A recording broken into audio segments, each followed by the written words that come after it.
Hey everyone, I'm Peter Stories here to guide you today. If you use this video to drift off to sleep, please tap like, hit subscribe, and drop a comment telling me where you're watching from and what time it is there. Now settle in, get cozy, and let yourself relax.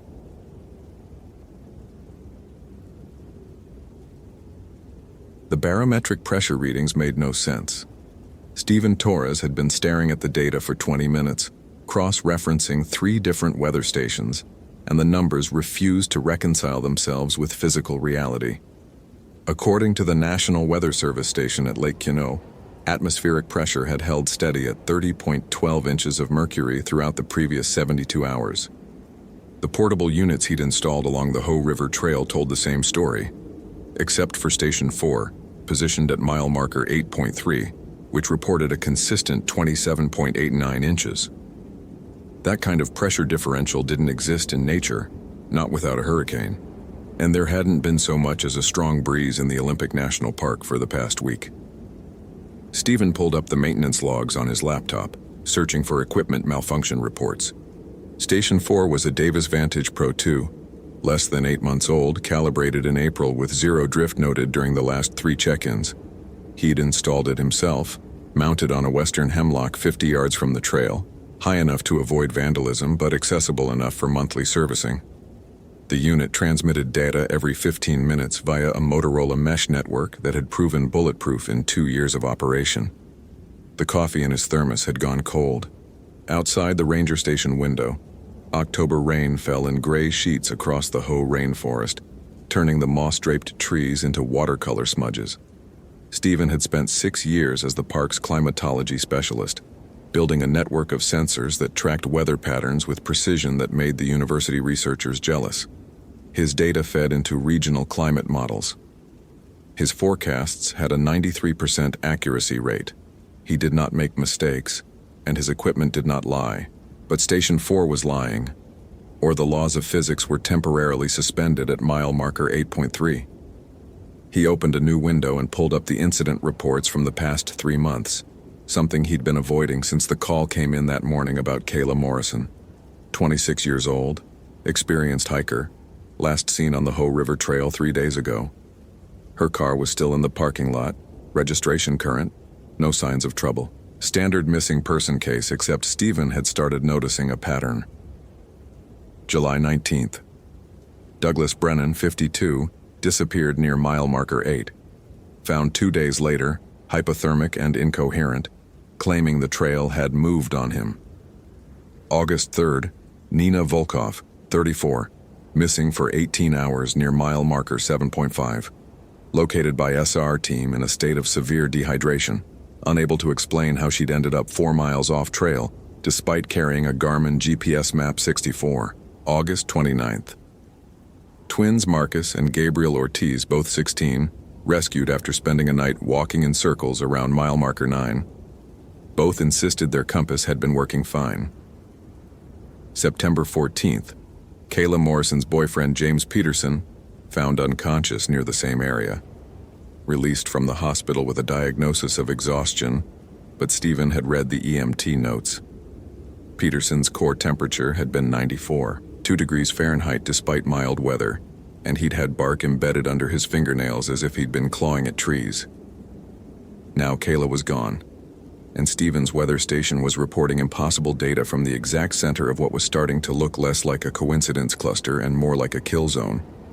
He pulled up the satellite imagery, overlaying the incident locations onto the topographic map. They formed a rough circle, approximately 1.3 miles in diameter, centered on a section of old-growth forest that hadn't been surveyed in detail since the 1970s. The trees there were ancient, Sitka spruce and western hemlock that had been seedlings when Columbus reached the Americas. The forest floor received less than 10% of available sunlight, creating a perpetual twilight beneath the canopy. Stephen zoomed in on the satellite feed, studying the texture of the forest. Something looked wrong about the tree distribution in that area. The spacing was too regular, almost geometric, forming patterns that his eye wanted to trace but couldn't quite follow. He adjusted the image contrast and felt something cold settle in his chest. The trees weren't randomly positioned. They formed what looked like a massive spiral, hundreds of trees arranged in a pattern that swept inward, toward a central point directly beneath where Station 4 was mounted. He pulled back from the laptop, blinking hard. Pattern recognition was a survival mechanism, he reminded himself. The human brain was designed to find meaning in randomness, to see faces in clouds and conspiracies in coincidence. Old-growth forests often developed interesting distribution patterns based on soil nutrients, water availability, sunlight exposure. There was nothing supernatural about trees growing in a spiral. It was just biology, except his weather station was reporting impossible pressure readings, and 5 people had gotten catastrophically lost in the same small area in less than 3 months, and Stephen's hands were shaking as he reached for his radio. Torres to dispatch, over. Static, then. Go ahead, Torres. I'm heading out to check Station 4 on the Ho River Trail. Should be back by 1700 hours. Over. A pause. Copy that. Weather's supposed to get worse this afternoon. You sure you don't want to wait until tomorrow? Stephen looked at the data again, at the impossible numbers that had been streaming in for 3 days while Kayla Morrison was somewhere in that forest, probably injured, definitely afraid. The rational part of his brain, the part that had earned him a master's degree in atmospheric science from the University of Washington, was screaming at him to call SAR, to bring in a full team, to approach this systematically. But SAR had already swept the area twice.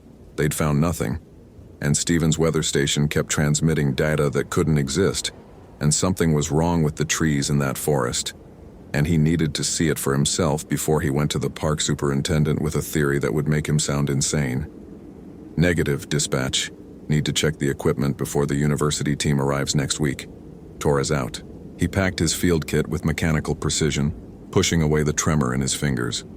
Garmin GPS fully charged. Motorola XPR 755D radio with spare battery. Emergency beacon. First aid kit. Water purification tablets. Mylar emergency blanket. Weatherproof matches. Bench-made bushcrafter knife. Everything he needed to handle a routine maintenance call in a forest he'd walked 100 times. The rain had intensified by the time he reached the trailhead parking lot. Kayla Morrison's Toyota 4Runner sat alone in the lot, water beading on its dark blue paint.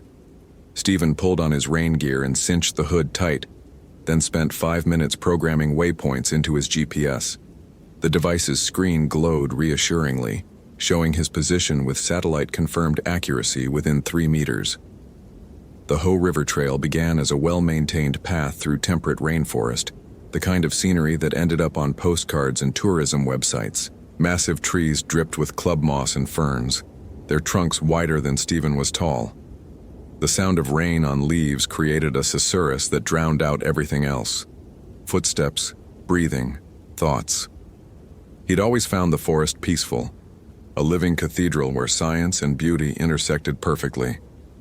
Today it felt like walking into a mouth.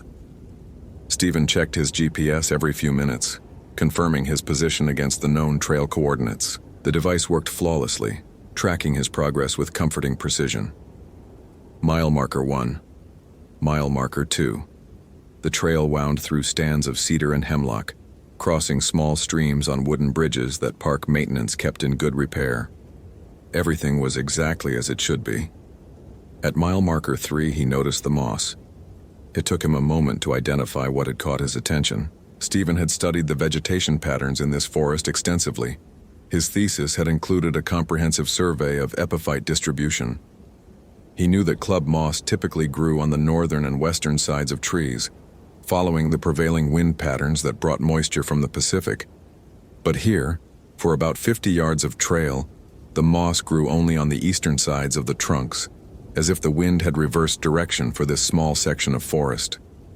He stopped and ran his hand over the nearest trunk.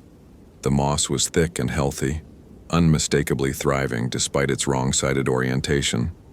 Stephen pulled out his compass, checking the reading against his GPS. Both agreed on the cardinal directions. The moss was simply growing in the wrong place. A tree didn't know what direction was wrong. It responded to environmental conditions, light, moisture, nutrient availability. For the moss to grow this way, the microclimate in this area would have to be fundamentally different from the surrounding forest, and there was no topographic or meteorological reason for that to be true. Stephen photographed the phenomenon, making sure to capture the GPS coordinates in the frame, then continued walking. His field of vision seemed to narrow, the forest pressing in from both sides. The sound of rain on leaves had changed timbre, becoming something almost rhythmic, almost like breathing. At mile marker 5, he found the first mark. Someone had carved a symbol into the bark of a western hemlock about 6 feet off the ground. Stephen approached it slowly, studying the cut. Fresh sap still wept from the incision, which meant the mark was recent, probably within the last few days. The symbol itself made his skin crawl in a way he couldn't immediately explain. It looked like a spiral with 3 arms, each arm terminating in a hook that curled back on itself. The lines were deep and confident, made with something sharp and heavy, probably a large knife or small hatchet. He'd seen similar marks before, in the anthropology section of the university library, while researching indigenous symbology for a paper on traditional weather prediction methods. This particular design wasn't Native American. It looked Eastern European, possibly Slavic, the kind of protective charm that farmers once carved into barn doors to ward off forest spirits. Stephen pulled out his radio. Torres to dispatch, over. Static. He adjusted the frequency and tried again. More static, with an underlying tone that sounded almost like wind through trees, except there was no wind. Dispatch, this is Torres. Radio check, over. Nothing. He checked the battery indicator. Full charge. Signal strength showed 5 bars. The radio was working perfectly, but nobody was answering. Stephen marked the symbol's location in his GPS and continued walking, feeling the weight of the forest around him growing heavier. The rational explanation was radio interference from the terrain, even though he'd never had communication problems on this trail before. The weather station at mile marker 8, 3 was still a mile ahead, still transmitting its impossible data. At mile marker 6, he found 3 more symbols carved into trees, forming a rough triangle around the trail. At mile marker 7, there were 9, arranged in what looked like deliberate pattern, 3 groups of 3, forming a larger triangle that encompassed about 50 square yards of forest. The freshness of the sap suggested all the symbols had been carved within the past week. Someone had been out here, working systematically, marking the forest with protective charms in the exact area where people kept getting lost. Stephen's radio crackled suddenly, making him jump. Through the static came a voice, female, young, frightened. Can't find the trail anymore, the trees keep... This is Ranger Torres, Stephen transmitted, his heart hammering. Identify yourself. What's your location? Over. Moving. They're moving. Every time I turn around, they've... Say again your last. Are you Kayla Morrison? Over. Help me, please. The trees won't let me. The transmission cut off, replaced by static that resolved into a sound Stephen's brain refused to properly interpret. It was like wind, but with a pattern to it, almost like syllables in a language he'd never heard. The sound made his teeth ache and his vision blur. He shut off the radio. The silence that followed was worse than the static. Stephen became aware that the rain had stopped, or perhaps it had never been raining at all beneath the canopy. Water still dripped from the leaves overhead, but the drops fell in a rhythm that seemed deliberate, timed, almost like Morse code. His GPS showed he was at mile marker 7.4, less than a mile from Station 4. The trail ahead looked narrower than it should, the undergrowth pressing in from both sides. Stephen couldn't remember the vegetation being this thick, couldn't remember having to push branches aside just to keep walking. He checked his GPS again, still at mile marker 7.4, despite walking for what felt like 5 minutes. He looked back at the trail behind him and saw only forest. No clear path, just trees and ferns and moss-covered logs forming an impassable tangle. The trail was gone. Stephen pulled up the waypoints he'd marked in his GPS, orienting himself toward Station 4's location. The device showed him walking in the right direction, following a bearing of 287 degrees northwest, but the forest around him didn't match the satellite imagery he'd studied. The trees were too dense, their spacing too deliberate, their trunks all facing slightly inward as if watching him. He pushed through a curtain of sword ferns and found himself in a small clearing he'd never seen before. At the center stood a western hemlock that must have been 800 years old, its trunk wider than his arm span, its lowest branches 40 feet above the ground. The moss on this tree grew in a spiral pattern, wrapping around the trunk like a barber pole, defying every principle of phototropism Stephen had ever studied. Carved into the bark at eye level, repeated hundreds of times in a band that circled the entire trunk, was the three-armed spiral symbol. The carvings were old here, weathered by decades of growth, the bark having healed around the cuts in lumpy scar tissue. This wasn't recent vandalism. Someone had marked this tree generations ago. Stephen's GPS suddenly showed his position as stationary, despite his continued walking. Then the coordinates began to change in ways that made no sense. North becoming south, east becoming west. The numbers cycling through values that placed him simultaneously in multiple locations. The device's satellite lock icon flickered and died. Technology was failing. The forest was winning. He pulled out his compass, watching the needle spin lazily before settling on a direction that his GPS had just indicated was south, but his own sense of orientation insisted was east. Stephen had spent years trusting instruments over instinct, but now his instruments were lying to him, and his instincts were screaming that he needed to leave this place immediately. The trees around the clearing had formed a perfect circle. Stephen counted them mechanically, trying to focus on something concrete. 17 trees, all the same species, all the same approximate age, all with their lowest branches extending toward the center of the clearing like grasping fingers. The statistical probability of this occurring naturally was effectively zero. Something moved in his peripheral vision. Stephen spun, his hand dropping to the knife on his belt, but saw only trees. Except the trees were in different positions than they had been a moment ago. He was certain of it. The hemlock with the scarred bark had been on his left, and now it was behind him. The clearing had rotated, or he had rotated, or space itself had twisted in a way that made his inner ear scream and his stomach lurch. "This isn't real," he said aloud, his voice strange in the dead air. "This is hypoxia or hypothermia or some kind of neurological event." The trees swayed despite the absence of wind. In the pattern of their movement, Stephen saw what he'd been avoiding seeing in the satellite imagery. The spiral, always the spiral, trees arranged in a pattern that drew the eye inward and downward into some central point that couldn't exist in three-dimensional space. His field kit's barometer showed 27.89 inches of mercury, the same reading as his weather station, the same impossible reading. Stephen forced himself to breathe slowly, to think. He had a master's degree in atmospheric science. He understood weather systems, pressure gradients, the behavior of air masses. He did not believe in forest spirits or protective charms or trees that moved when you weren't looking. There had to be a rational explanation. Except rational explanations didn't account for the voice he'd heard on the radio, or the symbols carved into bark, or the fact that his GPS was now showing his elevation as negative 400 feet below sea level, despite standing on solid ground. The trees moved again. This time Stephen watched it happen. Not a sudden jump, but a slow rotation, trunks pivoting in the soil like dancers in a choreographed performance.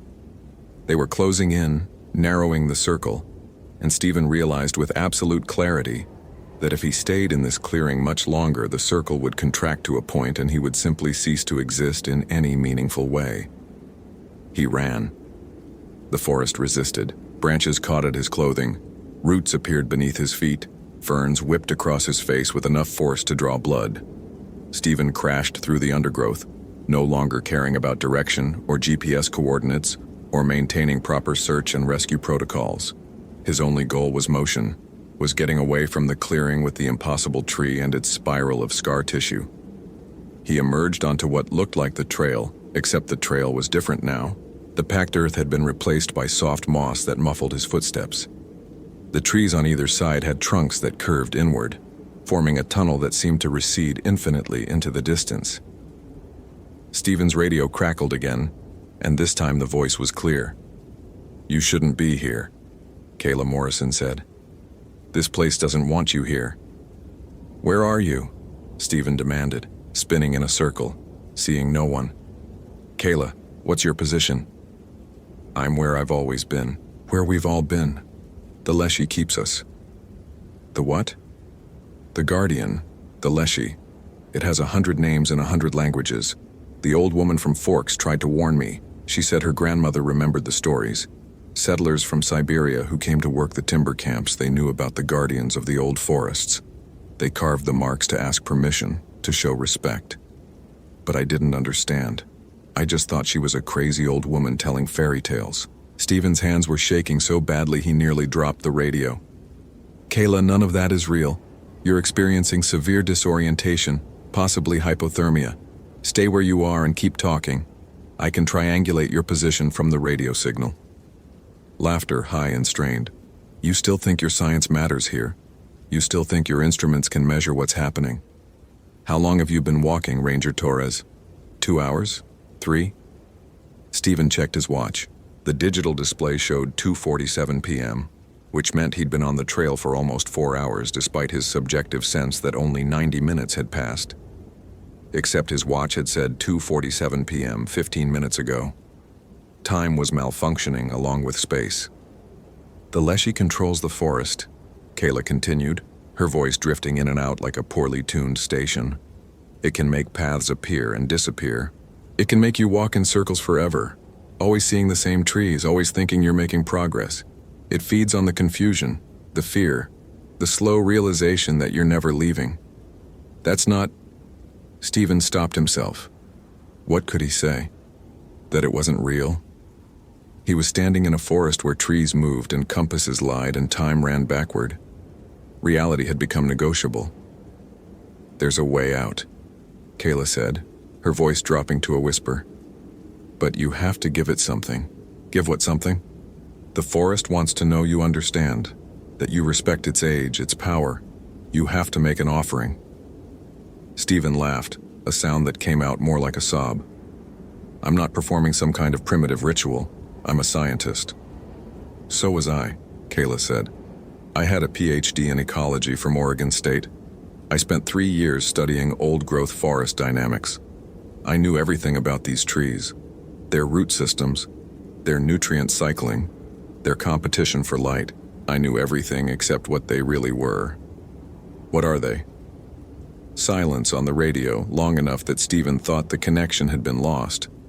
Then, they're the fingers of something much larger. Something that's been here since before there were humans to name it. The Leshy isn't a creature, Ranger Torres. It's the forest's consciousness, and we're insects walking through its thoughts. The radio went dead. Stephen tried every frequency, every channel, but received only static. His GPS had given up entirely, showing an error message about satellite acquisition failure.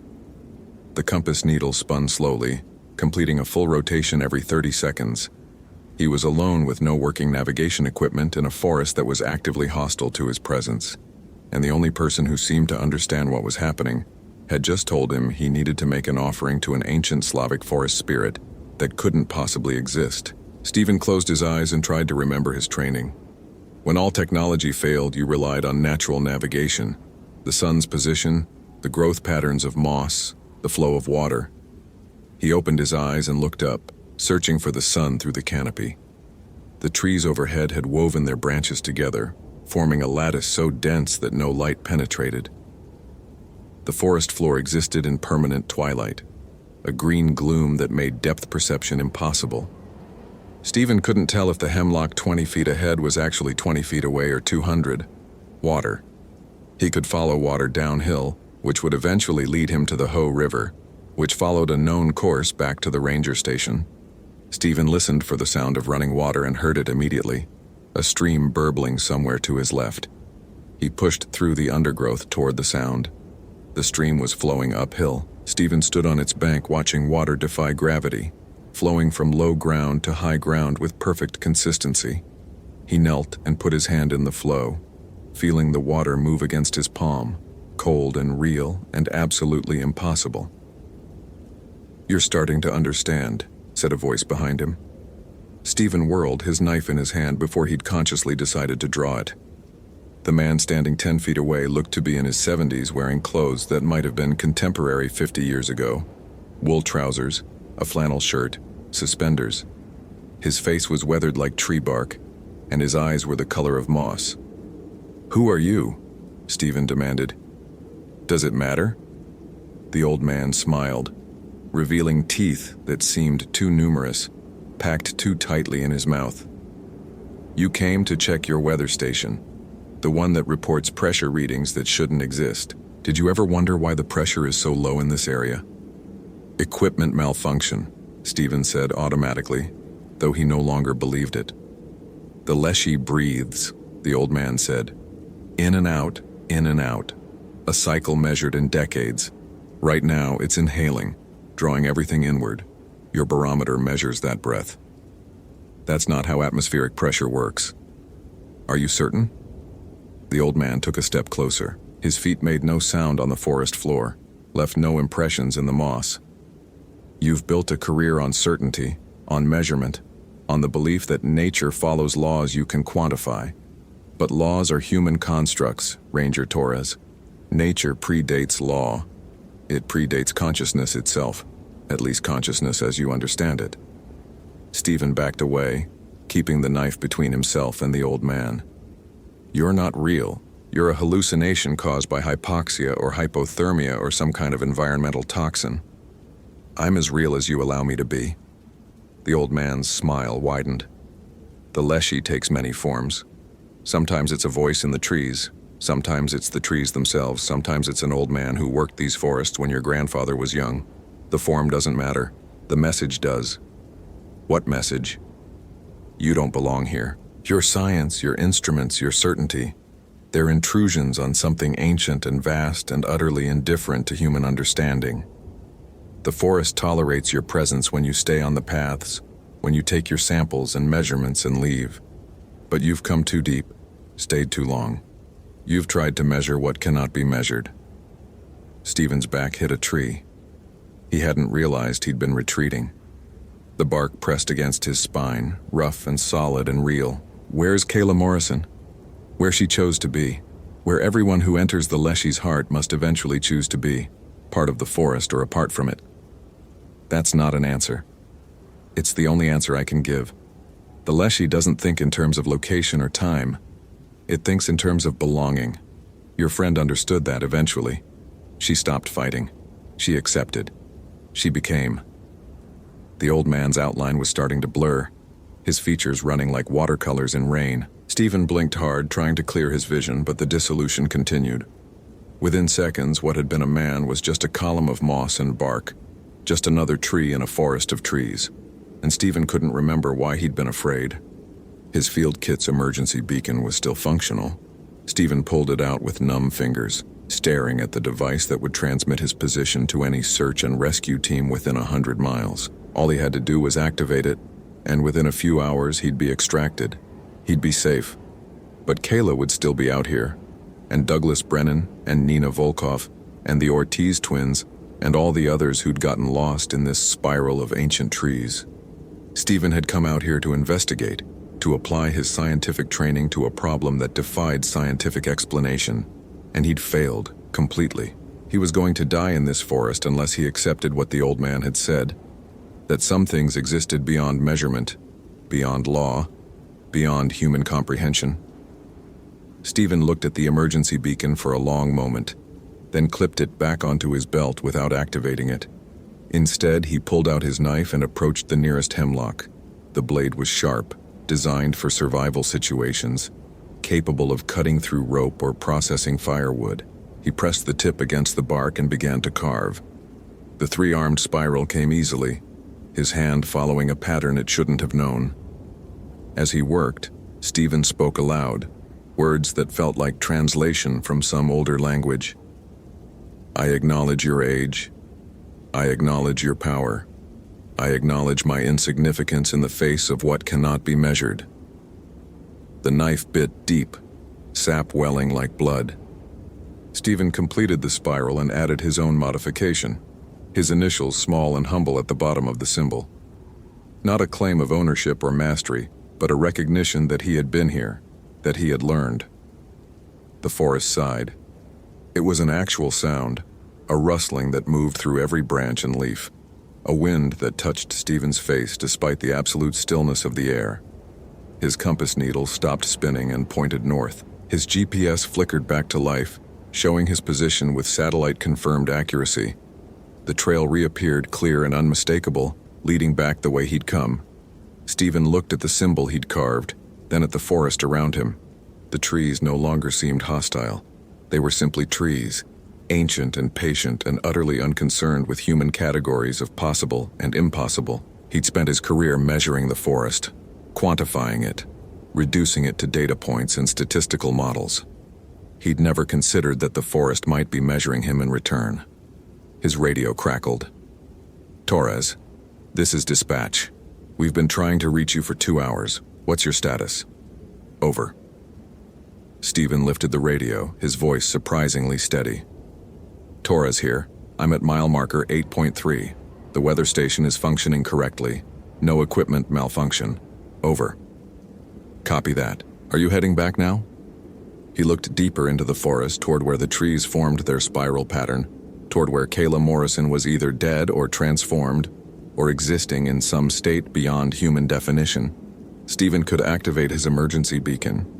He could bring in a full search team with helicopters and thermal imaging and every piece of technology that modern rescue operations could deploy, and the Leshy would simply hide what it wanted to hide, move what it wanted to move, ensure that all the searching in the world would find only forest. "Negative, dispatch," Stephen said. "I'm continuing to Station 4 for complete diagnostics. We'll return before dark. Torres out." He clipped the radio to his belt and began walking deeper into the forest, following the spiral inward. The trees welcomed him with silence. His instruments functioned perfectly now, tracking his progress with precision, but Stephen no longer trusted their measurements. He'd learned that some things couldn't be quantified, not because they were supernatural or impossible, but because they operated on principles that human science had simply never encountered. The Leshy breathed, and Stephen walked through its breath, feeling the pressure drop with each step deeper into the old growth. His barometer confirmed what his body already knew. The air was thinner here, the world less substantial, the boundary between physical and metaphysical growing permeable. At the center of the spiral, he found his weather station still dutifully transmitting data, and beneath it, arranged in a circle, were 5 backpacks, 5 sets of supplies, 5 people who had walked into this forest and chosen not to leave. Stephen added his own pack to the collection. He carved another symbol on the hemlock that hosted his weather station, making it official.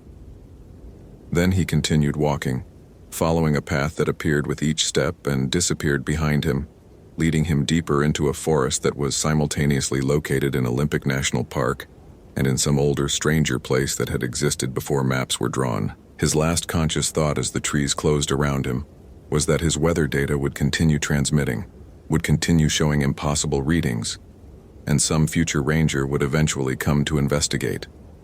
They would find his symbols carved into bark. They would hear voices on the radio. They would have to make their own choice about what can be measured and what must simply be acknowledged. The Leshy welcomed Stephen Torres into its eternal breath, and the forest grew by one more tree. 3 days later, a search and rescue team found Stephen's truck in the trailhead parking lot, his personal effects secured inside, his duty log noting his intention to service Weather Station 4. They swept the trail thoroughly, found nothing but some unusual carved symbols on various trees. The weather station at mile marker 8.3 continued transmitting data. 27. 89 inches of mercury, consistent and impossible. A mystery that would eventually be filed away as equipment malfunction because the alternative was too disturbing to consider. Nobody mentioned that the satellite imagery now showed 18 trees in that perfect circle instead of 17. Nobody mentioned that the newest tree had bark patterns that, if you looked at them from the right angle, almost resembled a human face. The forest kept its secrets and the Leshy breathed in and the spiral grew tighter. Hope you felt genuine terror. If you appreciate authentic horror rooted in real folklore, consider following for more stories. Which moment scared you most? Share your theory about what happened to Stephen.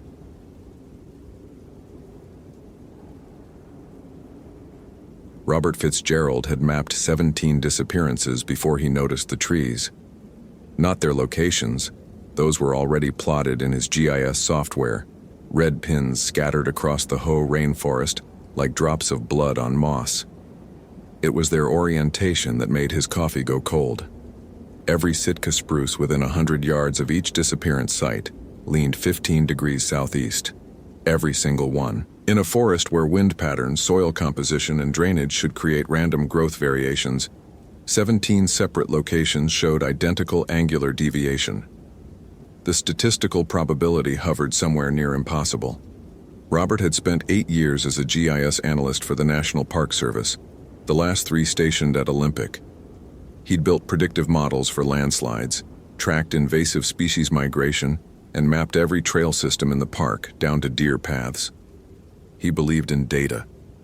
Data didn't lie, didn't exaggerate, didn't succumb to the superstitious nonsense the old-timers loved to whisper about the deep forest.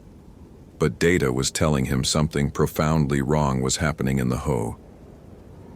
The latest disappearance, Connor Burke, 26, experienced backcountry camper, had been reported 3 days ago. His permit listed a solo trek along the Hoh River Trail, planning to camp near the Blue Glacier Overlook. His GPS tracker showed him reaching the coordinates, then stopped transmitting at 11:47 p.m. on October 23, 2011. Not gradually losing signal, just stopped, like someone had flipped a switch.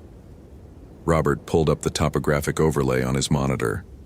Connor's last known position sat dead center of what Robert had started calling the Southeast Zone, a roughly circular area, 8 miles in diameter, where the tree lean was most pronounced. Where all 17 disappearances had occurred over the past 9 years. His supervisor, Linda Morrison, had dismissed the pattern when Robert first presented it. Trees lean toward light, Fitz. That's biology, not mystery. But Robert had shown her the canopy density analysis, the light penetration models. The southeast lean couldn't be explained by phototropism. The forest was equally dense in all directions. She'd assigned him to assist with the Connor Burke search anyway, probably hoping field work would cure him of what she called his XL fever. The SAR team was assembling at the Hoh Ranger Station at 0600. Robert had volunteered to hike in early, scout the area with his handheld GPS and mark probable search grids. What he didn't tell Linda was that he intended to document every tree within Connor's last known position. Build an irrefutable data set. Science would explain this. It always did. The October dawn came late to the rainforest, filtered through 500 feet of old-growth canopy into something dim and green. Robert reached the trailhead at 5:30 a.m., headlamp cutting through fog so thick it seemed solid. The Hoh River Trail was one of the park's most maintained routes, wide and well-marked, but even here the moss grew aggressive, coating every surface, muffling sound, making the forest feel less like wilderness and more like the interior of some vast, quiet organism. His pack carried the essentials: Garmin GPS Map 64s, digital compass, rangefinder, two-way Motorola radio, backup batteries, first aid kit, emergency beacon, plus his laptop in a waterproof case, external hard drive with all his mapping data, and a small but expensive LiDAR scanner he'd borrowed from the University of Washington Geology Department. If he could get detailed elevation and spatial data from the Southeast Zone, he might finally understand what geological formation could cause such uniform tree distortion. The trail followed the river, milky blue-green with glacial sediment. Elk tracks crossed and recrossed the path. A Roosevelt elk, massive rack disappearing into the understory, watched him pass with eyes that seemed too aware, too focused. Robert had seen hundreds of elk in the park. This one made his fingers itch for the bear spray on his hip strap. At mile marker 4, he stopped. According to his GPS, Connor Burke's last transmission had originated 2.3 miles northeast of this point, off-trail through unmanaged forest. Robert marked a waypoint, then studied his digital compass. The needle pointed north. Steady, reliable. He'd check it every few minutes during the hike. Compasses could malfunction, magnetic anomalies could exist. But his was a high-end survey model, calibrated monthly. He left the trail. The forest changed within 50 yards. The maintained path's broad openness gave way to claustrophobic density. Massive nurse logs, fallen giants supporting gardens of younger trees, created mazes of wood and fungus. Devil's Club, its thorns legendary, formed impenetrable barriers. Robert had to detour repeatedly, checking his GPS to maintain bearing. Progress slowed to a crawl. After 40 minutes, he'd covered maybe half a mile. That's when he noticed his compass was pointing east. Robert stopped, frowning. He'd been maintaining a northeast heading, 45 degrees, but his compass now showed 90, due east. He must have gotten disoriented during the detours. He adjusted his course, pushing through a particularly dense stand of western hemlock. 10 minutes later, the compass showed southeast, 135 degrees. "That's not possible," Robert said aloud. His voice sounded flat in the moss-dampened air. He pulled out the GPS. Its heading matched the compass, 135 degrees. But his waypoint marker for Connor's last position showed he'd barely moved closer. In fact, according to the track log, his path over the last 10 minutes formed a curve, arcing southeast. Robert stopped walking. He stood perfectly still in the cathedral silence of the rainforest and performed a methodical check. GPS satellite lock showed 8 satellites, strong signal. Compass was level, bubble-centered, no obvious magnetic interference. He held up his smartphone, no signal expected at this depth, but its internal compass matched the dedicated unit. All devices agreed. He was heading southeast, but that couldn't be right. He'd been course-correcting. He'd been paying attention, unless the forest itself had turned. Robert immediately dismissed the thought. Irrational, the kind of magical thinking that led to bad decisions in the wilderness. He pulled out his laptop, logged the anomaly, checked his topographic data. A small creek should be flowing northwest about 200 yards ahead. If he could find it, verify its direction, he could reorient. He found the creek in 5 minutes. It flowed southeast. According to the USGS maps he'd downloaded, this creek, Maple Creek, flowed northwest into the Hoh River. He'd verified the data himself, cross-referenced 3 sources. Water couldn't spontaneously reverse direction, couldn't flow uphill against gravity. Robert knelt beside the creek. Clear water, maybe 8 inches deep, flowing steadily over smooth stones. He set a leaf on the surface and watched it drift. Southeast. Definitely southeast. He pulled a tennis ball from his pack. He'd brought it for exactly this purpose, to test theories about terrain he couldn't trust his eyes to assess. He set it on the ground. It rolled. Southeast. "Magnetic anomaly," Robert muttered. "Has to be. Iron deposit. Electromagnetic field interfering with instruments." But he'd researched the Olympic geology. No significant iron deposits in the Hoh watershed, and magnetic anomalies didn't make water flow uphill. He checked his GPS again. Connor Burke's last known position was now almost a mile away. He'd been walking for 90 minutes and somehow gotten further from his destination. Robert stood fighting the flutter of panic in his chest. This was a navigation problem. Navigation problems had solutions. He just needed to think clearly. The canopy was too dense for visual triangulation, but he could climb. Get above the understory, spot a landmark, verify direction with his own eyes instead of trusting instruments that were obviously malfunctioning. He chose a massive Sitka spruce, its lower branches thick enough to support his weight. The climb took 20 minutes, bark rough under his hands, needles catching at his jacket. At 80 feet, he broke through the understory canopy into the secondary layer, still below the giant's crowns but high enough to see distance. The forest stretched in every direction, a rolling green sea. He could see the Hoh River Valley to the southwest, the higher peaks of the Blue Glacier region to the northeast, exactly where they should be.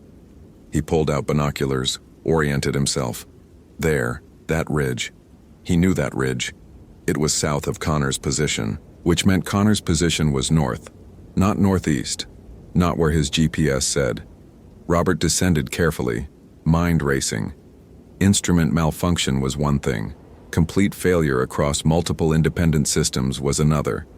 But the alternative, that space itself was somehow bent in this section of forest, was absurd. He reached the ground and checked his GPS one more time. The distance to Connor's waypoint had increased again. He'd now walked 3 miles and was 4/10 of a mile further away than when he started. "Okay," Robert said to the silent forest. "Okay, new approach." He would walk due north, verified by the ridge he'd spotted. Forget the instruments.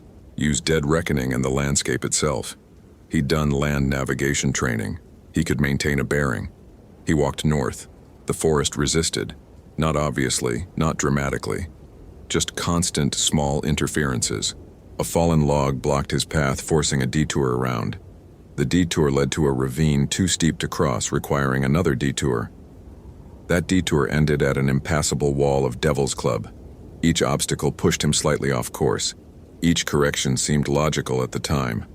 But after an hour, when Robert climbed another tree to check his position, he'd moved southeast. His radio crackled. "Fitzgerald, this is Base. Come in." Robert fumbled for the Motorola, grateful to hear another human voice. "Base, this is Fitzgerald. Go ahead." "What's your status? SAR team is assembling. We need your recon data." Robert looked at his GPS. He was now 1.2 miles from Connor Burke's last position, in the wrong direction. "Base, I'm experiencing navigation difficulties. Equipment may be compromised. Recommend delaying SAR deployment until I can verify grid coordinates." Silence. Then, "Define navigation difficulties. How did you explain this without sounding insane?" "Multiple independent systems showing inconsistent data. I'm unable to reach the designated coordinates." "Are you injured?" "Negative, just disoriented." Another pause. "Fitzgerald, abort and return to trailhead. SAR team will deploy without your recon. Follow your GPS track backwards." Robert pulled up his track log. The path he'd walked formed a spiral, curving inward, tightening, like water circling a drain. The visual made something cold settle in his stomach. "Copy that, Base. Returning now." He followed the track backwards. The GPS showed him walking in reverse along the exact path he'd taken, but the forest around him looked wrong. Trees he should have passed stood in different positions. The nurse logs he'd climbed over weren't there. After 30 minutes, his track log showed he'd returned to the point where he'd left the Hoh River Trail. But the trail wasn't there. Robert turned in a slow circle. Dense forest in every direction. No maintenance clearing. No trail signs. No worn path through the moss. He pulled up his waypoint for the trailhead. According to the GPS, he was standing on top of it. "Base, this is Fitzgerald. Static." "Base, do you copy?" More static, then pieces of a voice. "Fitzgerald, location." "Base, signal is breaking up. I am at the trailhead coordinates but cannot locate the trail. Request guidance." "East." The word came through clearly, then dissolved into white noise. "Southeast." Everything led southeast. Robert checked his compass. The needle spun lazily, making full rotations, never settling. He tapped it. The needle stopped, pointing directly at him, at his chest. He stepped sideways. The needle followed, staying locked on his position. "That's not how compasses work," Robert said to no one. He pulled out his smartphone. No signal, but the compass app was active. He opened it. The digital needle pointed at him too. Both compasses, mechanical and digital, ignoring magnetic north, tracking him instead. Something rustled in the understory. Large, moving with purpose. Robert's hand went to the bear spray, thumb on the safety. Black bears were common in the Hoh, but they avoided humans. This sounded bigger than a black bear, heavier. The rustling stopped. In the silence, Robert heard breathing. Not animal panting, human-like but wrong. Too slow. Each inhale lasting 10 seconds, each exhale 15. The rhythm was hypnotic, alien. "Hello?" Robert called. "Connor? Connor Burke?" The breathing stopped. Then, from multiple directions simultaneously, a voice. Southeast. Not Connor's voice. Robert had heard Connor's voice on the interview recordings from his emergency contact. This voice sounded like wind through tree branches, like creaking wood, like rustling leaves, but it formed the word clearly. Southeast. Robert's analytical mind tried to catalog it. Acoustic phenomenon, echo effect, auditory hallucination from stress. But 17 people had disappeared in this forest. 17 people whose last known positions clustered around trees that leaned southeast. He ran. No direction, no strategy, just primitive panic overriding 8 years of wilderness training. Branches whipped his face. Roots caught his feet. The massive pack threw off his balance. He crashed through Devil's Club, thorns shredding his jacket sleeves. The forest seemed to press closer, trees leaning inward, moss hanging lower, the canopy darkening from green to nearly black. Behind him, around him, the breathing continued, patient, unhurried. Robert burst into a small clearing and stopped, gasping. In the center stood a single tree unlike any he'd seen in the Pacific Northwest. Massive, ancient, its bark more like skin than wood, covered in moss that moved, actually moved, rippling in waves despite no wind. The tree leaned southeast at precisely 15 degrees. Around its base, 17 packs, 17 sets of camping gear, arranged in a perfect circle. Robert recognized Connor Burke's pack immediately, bright orange with the punk band patches Connor's girlfriend had mentioned in her statement. But the other packs showed varying degrees of decay, some recent nylon still vibrant, others older, fabric rotting, metal components rusted.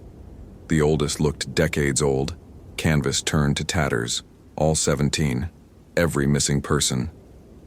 "No," Robert whispered. "No, this is southeast," the voice said, and this time Robert saw the source. The tree moved, not swaying, moving. The massive trunk split vertically, bark peeling back like lips, revealing a cavity that could not exist in living wood. Inside, darkness so complete it seemed solid. And eyes. Dozens of eyes. Owl eyes, unblinking, reflective, arranged in no pattern Robert's mind could process. A figure emerged from the tree, not born from it, not separate from it, but continuous with it. Humanoid in shape, but covered entirely in moss, fungus, lichen. Where skin should be, Robert saw bark texture. Where hair should be, trailing strands of Spanish moss that didn't grow in the Pacific Northwest. The figure stood at least 8 feet tall, proportions wrong, limbs too long, joints bending in too many places. The owl eyes blinked in sequence, creating a wave of darkness across the thing's face. "You measure," it said in its wind voice. "You count. You map what is mine." Robert's legs stopped working. He collapsed to his knees, laptop tumbling from nerveless fingers. Every rational framework his mind had built, physics, geology, biology, shattered against what stood before him. This couldn't exist, couldn't be real. But his eyes insisted, his data insisted. The entity moved closer, each step silent despite its massive size. Moss trailed from its arms. Small mushrooms grew from its shoulders. A beetle crawled across where its face should be. "I am old," it said. "Before your trails. Before your names for my forest. I am Leshy. I am guardian. I am the forest itself." "That's..." Robert's voice cracked. "That's Slavic folklore. Eastern European. You don't belong here." The owl eyes blinked again, and Robert heard amusement in its voice. "I belong where forests grow. Where my people remembered me, yes. Where they forgot me also. Your Olympic came from my old world. Trees, seeds, spores. They carried me across your ocean. I sleep in old growth. I wake when forest is threatened." Robert's analytical mind struggled for purchase. "The loggers, in the 1940s. You woke up when they started clear-cutting the Ho watershed." "You understand nothing," Leshy said. "I woke when they stopped. When your government made protection laws. When your kind decided this forest was yours to save." The entity leaned down, bringing those impossible eyes level with Robert's. The forest does not need your protection. The forest protects itself. Through me. Connor Burke wasn't a logger. None of those people were. They walked southeast, Leshy interrupted. Into my heart. To the places I do not permit. Again and again your kind ignores the signs. The trees lean away. The water flows wrong. The compasses spin. Everything says, do not come here. But you come. You measure. You name. You make your maps and claim to understand. Robert's laptop screen still glowed on the ground, showing the southeast zone plotted in precise detail. His life's work reduced to meaningless data points. The 17 people, Robert managed. Where are they? Leshy straightened and the owl eyes looked past Robert into distances he couldn't perceive. Where all things go who enter the deep forest without respect. They became lost, truly lost, not in space, in themselves. The forest showed them what they were. Creatures of concrete and metal, not moss and root. They could not accept it, could not adapt, so they stayed lost. Forever searching for trails that exist only in their minds. That's murder. No, Leshy said simply. That is justice. This forest is not yours. These trees are not data. This land breathes, thinks, remembers, and I am its memory. The entity moved past Robert, approaching the circle of packs. It touched each one gently, almost reverently. 17 times I warned. 17 times I was ignored. Now you come with your machines that see everything and understand nothing. Robert's hand crept toward his radio. If he could transmit, if base could hear him, they'd send the SAR team. Helicopters. Armed rangers. You couldn't let this thing keep killing people, even if it was, if it claimed to be. A spirit, Leshy said, not turning. A guardian.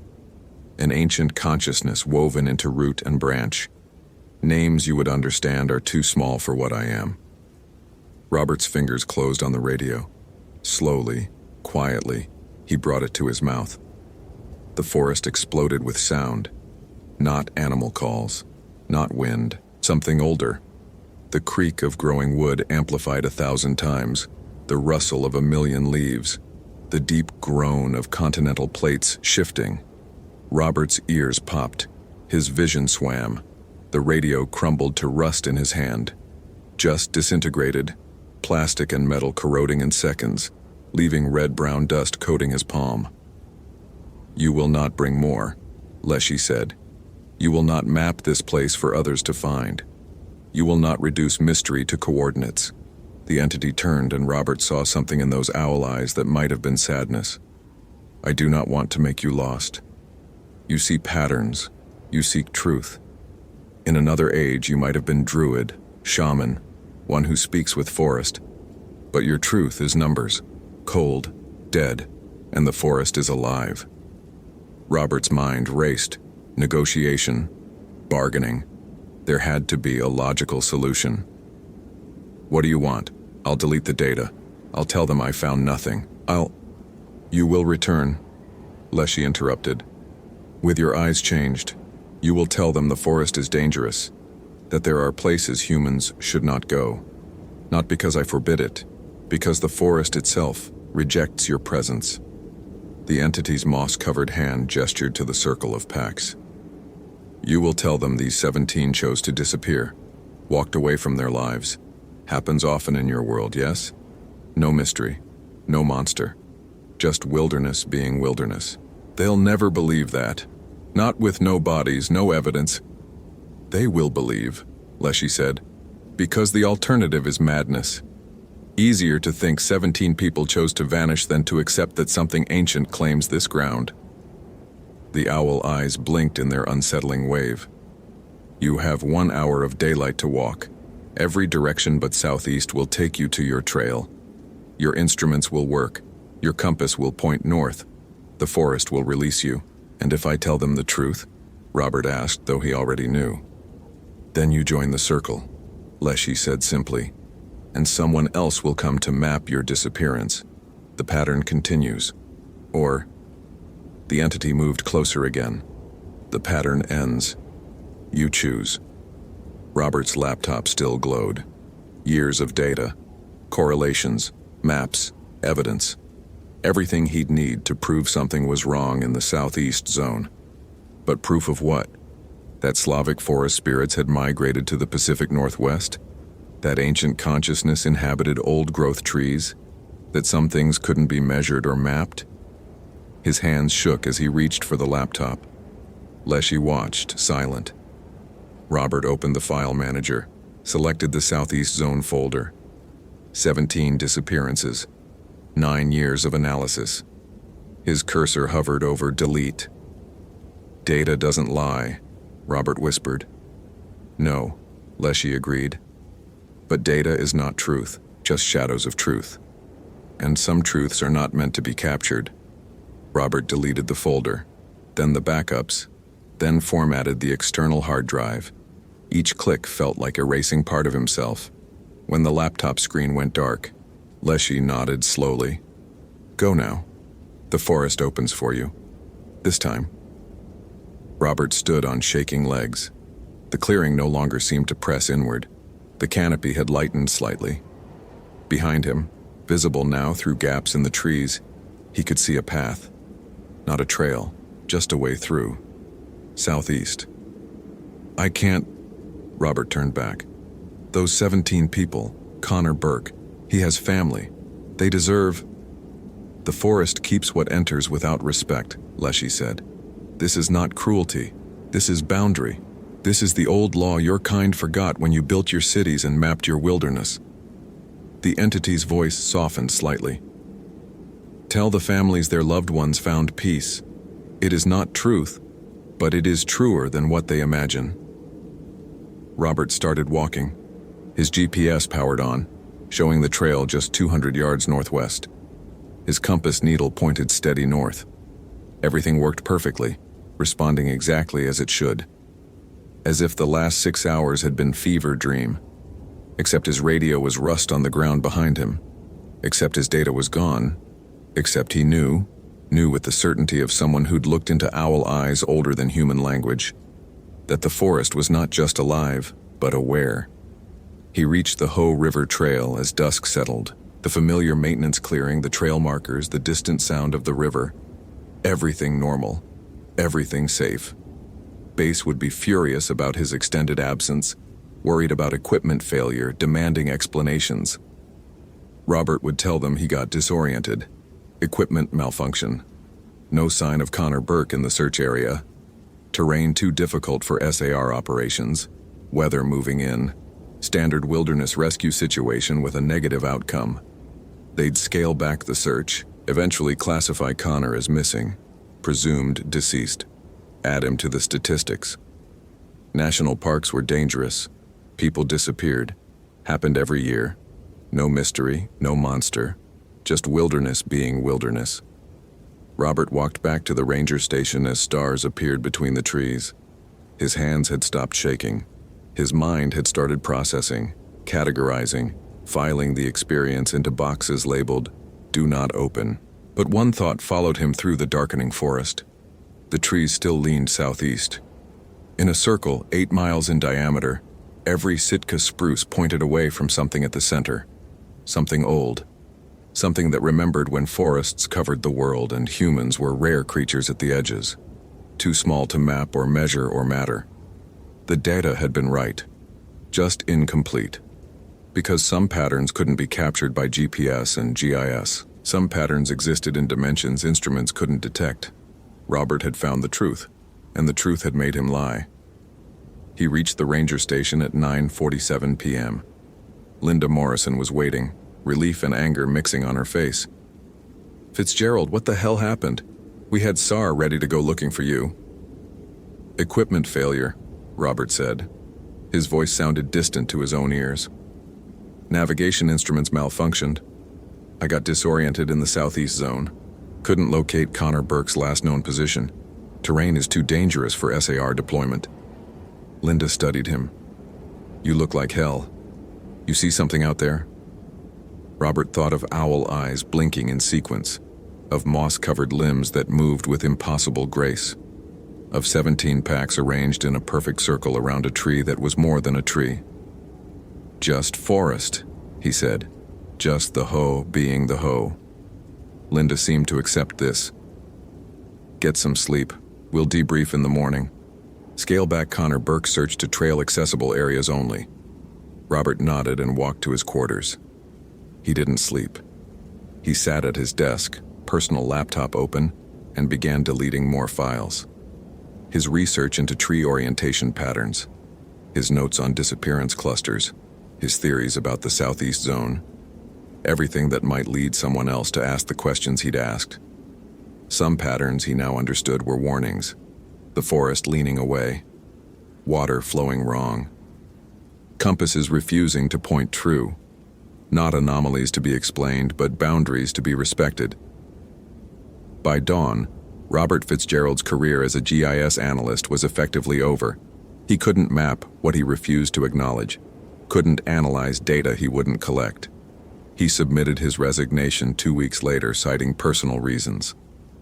Linda Morrison tried to convince him to stay, but Robert was firm. He took a job with the Washington State Department of Transportation, mapping highways, urban planning, infrastructure projects, places where humans belonged and instruments told simple truths.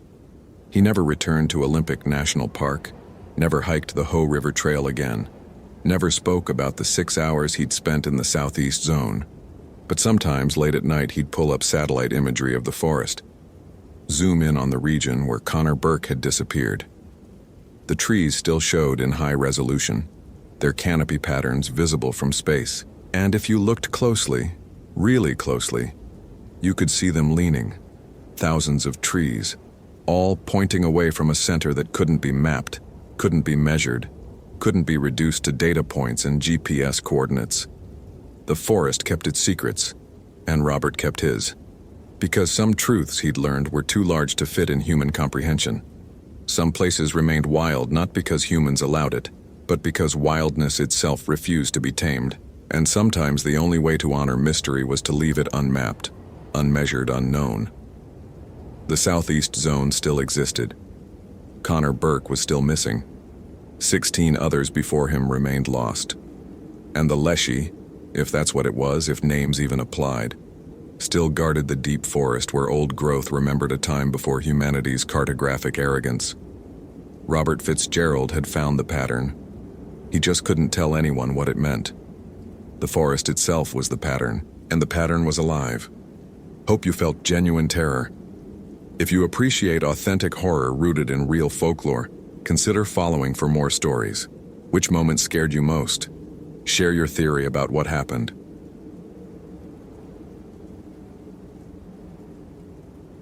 The tent was still standing, which was the first wrong thing. October storms in the Great Smoky Mountains didn't leave tents standing. They ripped them from stakes, sent them tumbling through the forest like tumbleweeds. But Megan Price's north-face two-person shelter stood perfectly intact at the Laurel Falls backcountry campsite. Rainfly taut, vestibule zipped closed, as if she'd just stepped away for water. Robert Fitzgerald had found worse things in his 15 years as a ranger. He'd found bodies. He'd found suicide notes weighted down with stones. He'd found evidence of crimes that made the forest feel contaminated. But something about this abandoned camp made his hands shake as he approached, made the scar tissue on his left shoulder ache where Daniel's teeth had. He stopped that thought. 3 years since the incident at Cades Cove. 3 years of mandatory counseling, administrative review, reinstatement with conditions. 3 years of carrying Daniel's screams in his memory, the weight of the Glock in his hand, the impossible choice between mercy and protocol. The campsite was too clean. That was the second wrong thing. Megan Price had been missing for 36 hours. Her last radio check-in had come at 6:47 p.m. on October 15, 2008. Routine patrol, nothing unusual to report. Then silence. When she'd missed her morning check-in, dispatch had sent Robert to investigate. Standard procedure for solo rangers in the backcountry. But the camp showed no signs of struggle, no indication of rapid departure. Her backpack leaned against a tree, properly hung to keep critters out. Her Motorola radio sat beside the cold fire ring, turned off. Her sleeping bag was rolled neatly inside the tent. Everything organized, everything deliberate, everything wrong. Robert keyed his radio. "Base, this is Fitzgerald. I've located Price's campsite at Laurel Falls. Site appears abandoned but intact. No sign of the ranger." Static answered him, then Patricia's voice from the ranger station 12 miles away. "Copy, Fitzgerald. What's your assessment?" Robert looked around the campsite again. His Garmin GPS showed the coordinates exactly where Megan's itinerary had indicated she'd be. The elevation matched, 3,150 feet, in a saddle between two ridges thick with oak and hickory, showing their October colors. By all technical measures, this was exactly where she should have been. "Something's not right here, dispatch. Camp is too organized. Radio is present but powered off. No indication of emergency departure. Do you need additional personnel?" Robert hesitated. The memory of Cade's Cove surfaced again, calling for backup, the team arriving to find him covered in Daniel's blood, the body already cooling, the impossible explanation he'd tried to give.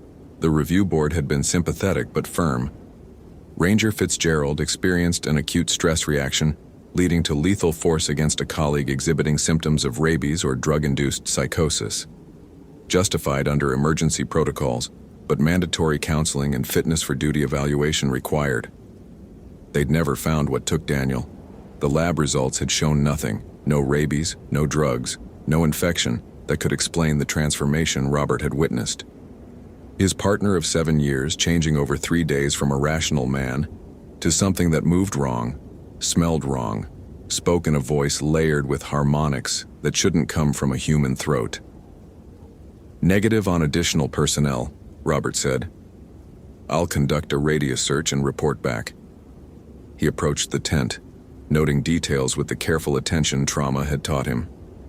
No blood, no torn fabric. The zipper was closed from the outside, which meant Megan had exited the tent and secured it properly. Where had she gone? Inside the tent, her personal effects were arranged with military precision. Clothes folded, first aid kit sealed, Benchmade knife in its sheath, headlamp with fresh batteries, everything a ranger needed for backcountry work, all of it abandoned. Robert found her journal in the side pocket of her pack. The last entry was dated October 15th, written in Megan's neat handwriting. 6:30 p.m. Camp established at Laurel Falls site. Weather clear, temperature dropping faster than forecast. 38 degrees already.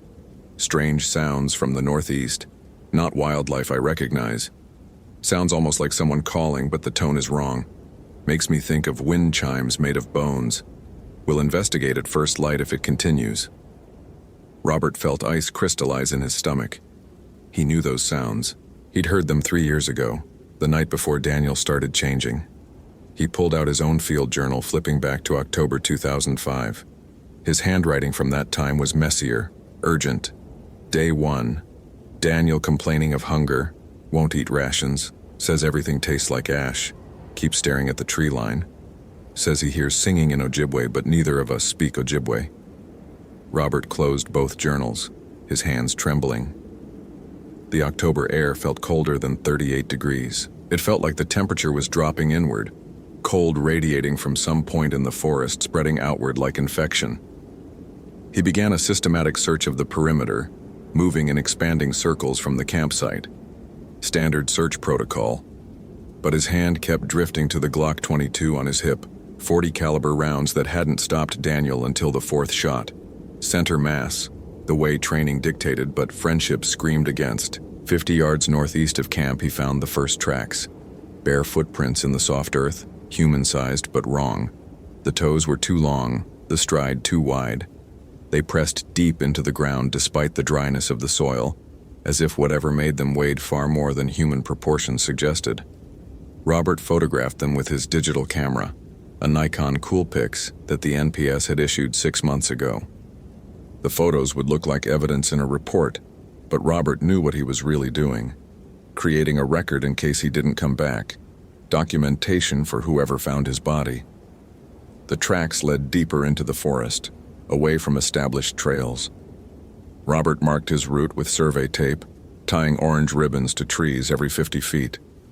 The canopy thickened overhead, old-growth forest that had somehow survived the logging of the early 20th century. These trees had stood when the Cherokee walked these mountains, before the Trail of Tears, before the national park, before the idea that humans could own forest. The sound started a quarter-mile from camp, not wind chimes made of bones.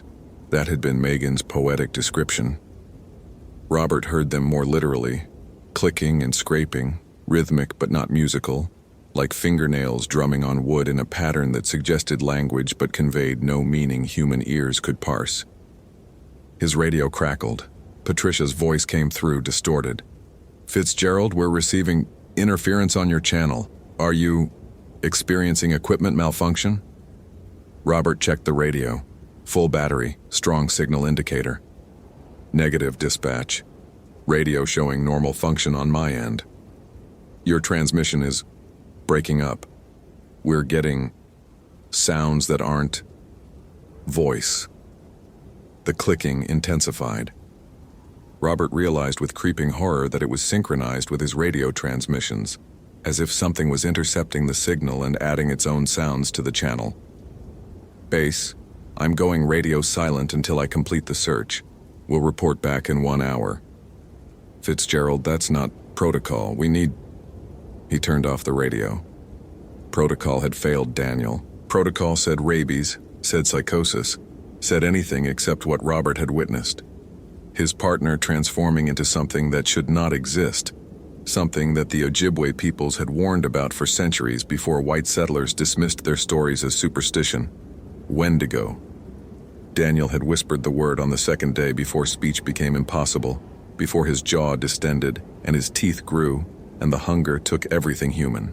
Robert had researched it afterward during the suspension, during the counseling sessions where he'd learned to lie convincingly about what he'd seen. Wendigo, Algonquian traditions from the Great Lakes region, stories of humans who violated the ultimate taboo, who consumed human flesh and became something other, spirits of insatiable hunger that could possess humans, transforming them into monsters that could never be satisfied, never be stopped, never be saved. The stories said Wendigo brought cold, unnatural cold that persisted even in summer, ice forming on trees while the sun shone. They said Wendigo could mimic voices, luring victims with the sound of loved ones calling. They said Wendigo were never satisfied. The more they ate, the hungrier they became, a curse of eternal starvation written into transformed flesh. Robert had dismissed it as folklore, the anthropological curiosity of a displaced eastern woodlands tradition showing up in Cherokee territory. But the similarities to Daniel's transformation had been too precise, too specific. The sudden onset of hunger, the temperature drop, the voice changes, the physical alterations that medical science couldn't explain. The tracks led to a ravine, steep-sided and narrow, the kind of geological feature the Smokies specialized in. Ancient creek beds carved through metamorphic rock over millennia. October leaves had collected at the bottom, a carpet of red and gold that should have been beautiful but instead looked like scattered evidence. Robert descended carefully, using exposed roots as handholds. At the bottom, the cold intensified. He could see his breath now. White clouds in air that was well below freezing despite the calendar saying mid-October, despite the forecast calling for mild temperatures. He found the first body 20 feet into the ravine. Not Megan. The remains were too old, reduced mostly to bones and tatters of clothing, but the positioning made Robert's throat close. The skeleton lay curled in on itself, arms wrapped around the chest, legs drawn up, as if the person had died trying to contain something inside them, trying to hold themselves together against internal pressure. The bones showed teeth marks. Human teeth, Robert thought, though the gouges were too deep, the bite radius too wide. Something with human teeth but inhuman strength had gnawed at the corpse, consumed flesh and cracked bones to access marrow. His camera documented everything with clinical precision while his mind screamed warnings. He should leave. Call for backup despite what happened last time. Let someone else handle this, someone without his history, someone who could look at evidence without recognizing patterns that shouldn't exist. But Megan was out here, 26 years old, 2 years with the NPS, idealistic about wilderness protection, and naive about what wilderness actually protected. She'd reminded Robert of himself at that age before Daniel, before he'd learned that forests were neutral territory where ancient things still held dominion. The second body was fresher. Days old, not years. The decay was wrong, though. Accelerated in some areas, completely absent in others, as if decomposition followed rules different from normal biological processes.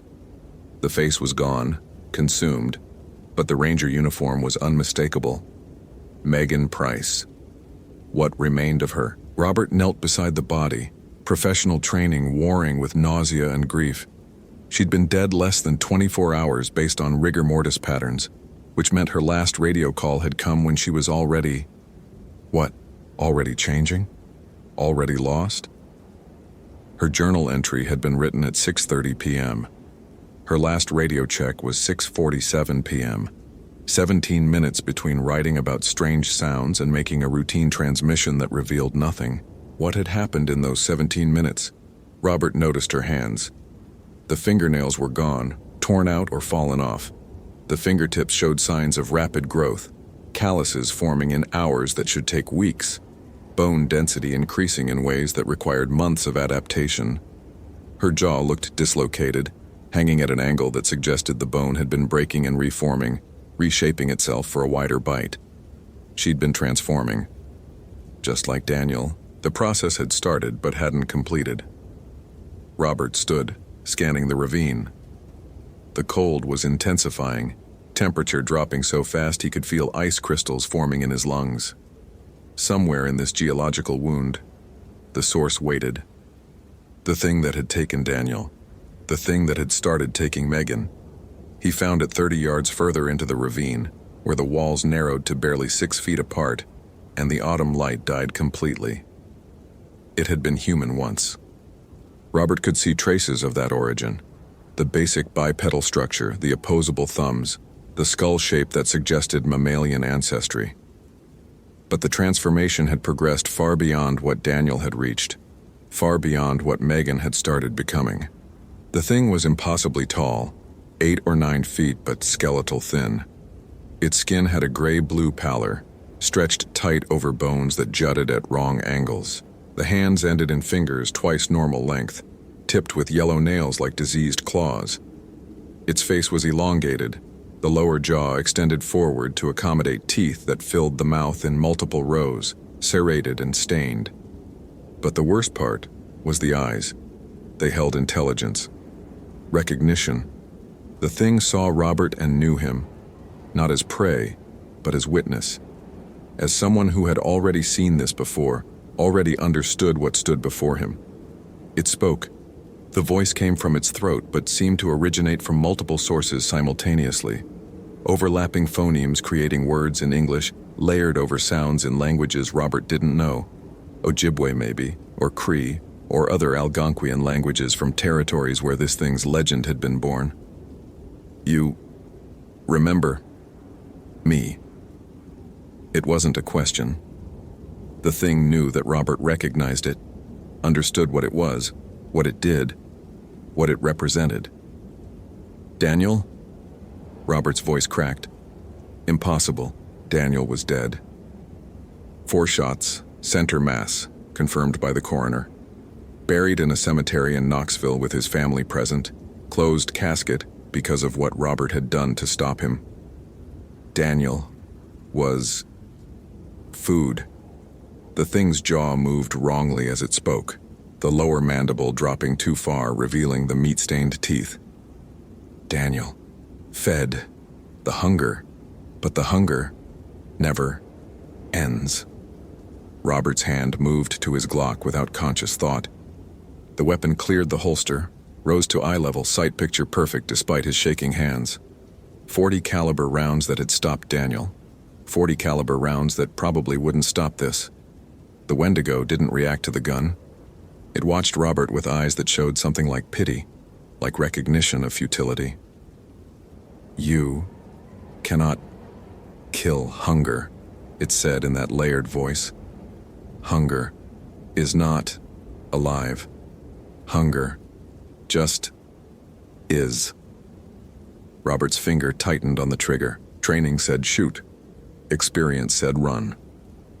But a deeper instinct, something primal that recognized when prey faced a predator beyond its capacity to fight, said freeze. The Wendigo moved. Not walking. Its locomotion defied description. The space between them collapsed, distance becoming irrelevant, and suddenly the thing was close enough that Robert could smell it. Rot and frost and something underneath, something chemical and wrong, like battery acid mixed with decaying meat. I was like you, it said. The voice held traces of different speakers. Daniel's tenor, other voices Robert didn't recognize, dozens of people compressed into single words. I chose the forest, chose hunger, better than what waited outside. Robert's mind fractured trying to understand. This thing had been human, had chosen transformation, had violated the taboo willingly, consumed human flesh to become something that could never be human again. Why? The word came out as a whisper. The Wendigo's jaw opened wider, impossibly wide, showing throat that descended into darkness deeper than anatomy allowed. Because hunger is eternal, but the hunted are temporary. It meant to take him. Robert understood with perfect clarity. The thing would consume him, add his voice to the chorus it carried, make him part of the hunger that could never be satisfied. His training took over. Robert fired, once, twice, 3 times center mass, the Glock bucking in his hands with familiar recoil. The reports echoed off the ravine walls, deafening in the confined space. The bullets hit. Robert saw impact, saw tissue deform. But the Wendigo didn't fall. It didn't even stagger. The wounds closed as he watched, tissue knitting together faster than damage could accumulate, flesh repairing itself through some mechanism that made biology irrelevant. You cannot kill what has already died, the Wendigo said, its mouth returning to a shape approximately human. Robert ran. He scrambled up the ravine wall, fingers tearing on rock and root, knees slamming against stone. Behind him, the clicking sound intensified. Not pursuit, but something worse. Something like laughter expressed through language human throats couldn't produce. The Wendigo wasn't chasing him. It didn't need to. Robert could feel the cold following, temperature dropping so fast that ice formed on the trees he passed. The hunger was spreading, claiming territory, establishing dominion. He reached the top of the ravine and kept running, abandoning the survey tape, abandoning protocol, abandoning everything except the desperate need to escape. His lungs burned with cold air. His legs screamed with exhaustion. But terror drove him forward, the same terror that had driven humans into caves millennia ago. The recognition that some things killed not for food or territory, but because killing was their essential nature. Robert burst into Megan's campsite, grabbed her radio, keyed the transmit button. Base, this is Fitzgerald, emergency at Laurel Falls. Officer down, I repeat, officer down, static answered. Then Patricia's voice, distant and distorted. Fitzgerald, your transmission. Unclear. Please, repeat. Emergency, send everyone. Megan Price is dead. There's something in the forest. It killed her. It killed Daniel. It's still here. Fitzgerald, you're not making sense. Are you injured? Do you need medical evac? The cold reached the campsite. Robert watched frost spread across Megan's tent in seconds. Ice crystals forming patterns that looked almost like writing, almost like warnings in a language older than English, older than Cherokee, old as the mountains themselves. Run, Robert whispered into the radio. Everyone needs to run. But even as he said it, he knew running wouldn't help. The hunger didn't chase. It waited. It let its prey come to it, drawn by curiosity or duty or the belief that humans could solve every problem with enough tools and courage. The clicking sound grew louder. Robert turned to face it, knowing he should run, knowing survival meant abandoning the campsite and everything in it, but unable to move. The Wendigo emerged from the tree line, moving with that impossible locomotion that made distance meaningless. But it wasn't alone. Behind it came others. Smaller, less transformed, still showing traces of their human origins. One wore the tattered remains of a ranger uniform, probably the skeleton he'd found in the ravine. Another looked fresh, transformation just beginning. Skin still mostly human, but eyes already showing the flat hunger that erased personality. They were making more.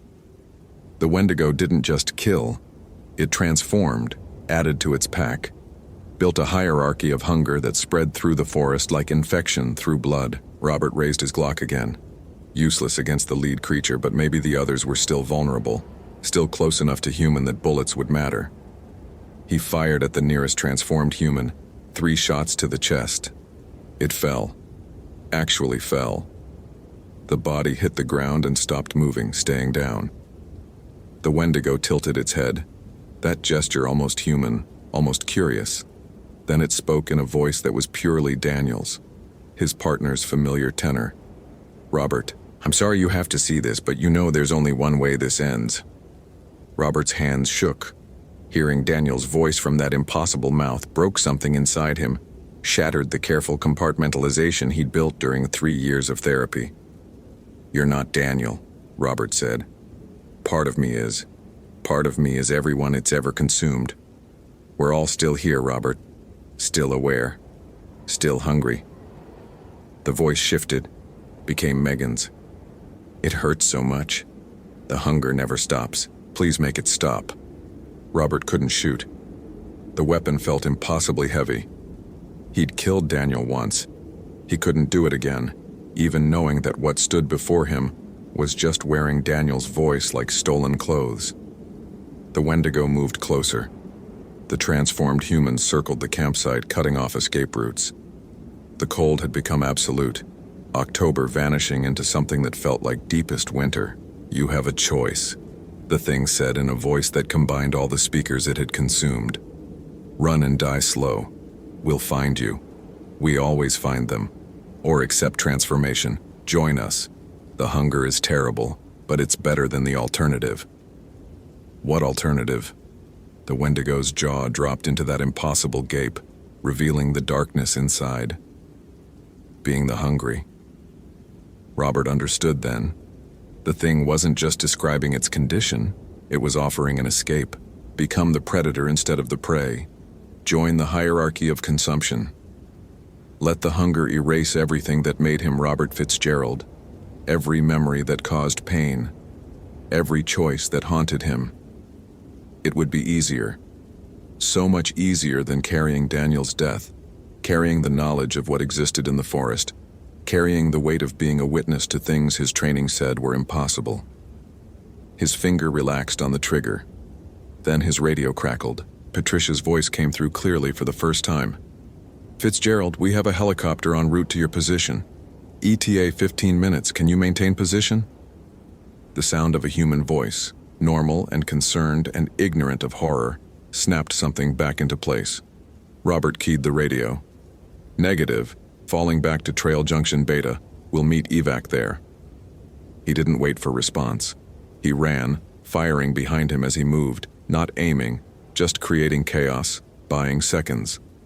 The transformed humans scattered, vulnerable to bullets even if the original Wendigo wasn't. The forest transformed around him as he ran. Trees that should have been a quarter-mile apart stood inches from each other. Trails that he'd walked 1,000 times looped back on themselves. The cold created a labyrinth, space folding according to rules written by hunger rather than geology. But Robert had spent 15 years learning these mountains. He knew them before the Wendigo, knew them through seasons and storms, knew them with an intimacy born of love rather than consumption. He navigated by feel, by instinct, by a connection to the forest that predated the hunger's claim. Trail Junction Beta materialized ahead, the intersection where backcountry trails met maintained paths, where civilization's grip on wilderness grew stronger. Robert burst onto the cleared trail and kept running, hearing the helicopter now. the mechanical rhythm of rotors cutting through the clicking that followed him. The Wendigo didn't cross the junction. Robert realized with creeping understanding that it couldn't. Not that trail junctions created some magical barrier, but that the thing's relationship with space only worked in deep forest, in places where human influence hadn't imposed its grid of trails and markers and meaning. The helicopter landed in a clearing 200 yards down the maintained trail. Rangers emerged, weapons drawn, shouting questions Robert couldn't process over the rotor noise. They grabbed him, pulled him toward the aircraft, professional hands checking for injuries. Robert looked back at the forest edge. The Wendigo stood just beyond the tree line, watching. As the helicopter lifted off, banking toward the ranger station, Robert saw more transformed shapes emerging from the woods. A dozen at least, maybe more. A whole pack of hunger waiting in the deep places. The aerial view showed the Smokies in full October glory. Hundreds of thousands of acres of forest blazing with autumn colors. Beautiful and deadly and home to something older than human presence. Something that had learned to use the forest's vast spaces as hunting ground and transformation chamber. At the ranger station, they took his weapon, took his statement, took his blood for drug testing. The interview was gentle but thorough. They'd found Megan's body. They'd found the other remains in the ravine. They wanted to understand what had happened. Robert told them about discovering the camp, following tracks, finding the bodies. He described a wild animal attack, possibly a bear, though the wounds didn't match any known species.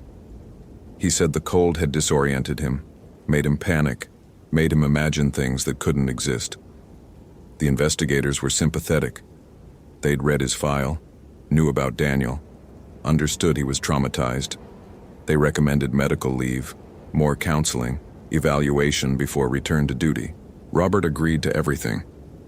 He signed forms and gave up his badge and accepted the prescription for anxiety medication. He cooperated completely while knowing that nothing he'd agreed to would matter, because the hunger was in the forest, and the forest was vast and people would keep coming, keep hiking into deep places where trails ended and distance became negotiable.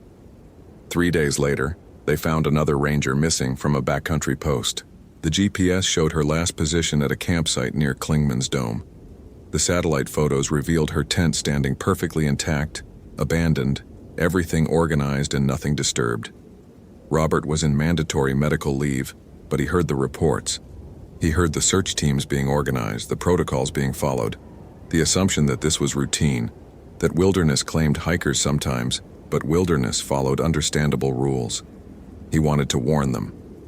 Wanted to explain what waited in the deep forest, what the October cold signified, what the clicking sounds meant. But language failed. How could he explain that the mountains housed hunger given form, that transformation was a choice some made and others had forced upon them, that bullets could kill the transformed but not the transformation itself? Robert filed his report from home, adding details about temperature anomalies and unusual animal behavior. He included recommendations for cold weather protocol even in moderate seasons. He suggested that certain areas be closed to backcountry camping until further study could be completed. The recommendations were filed and forgotten. The Great Smoky Mountains received over 9 million visitors per year.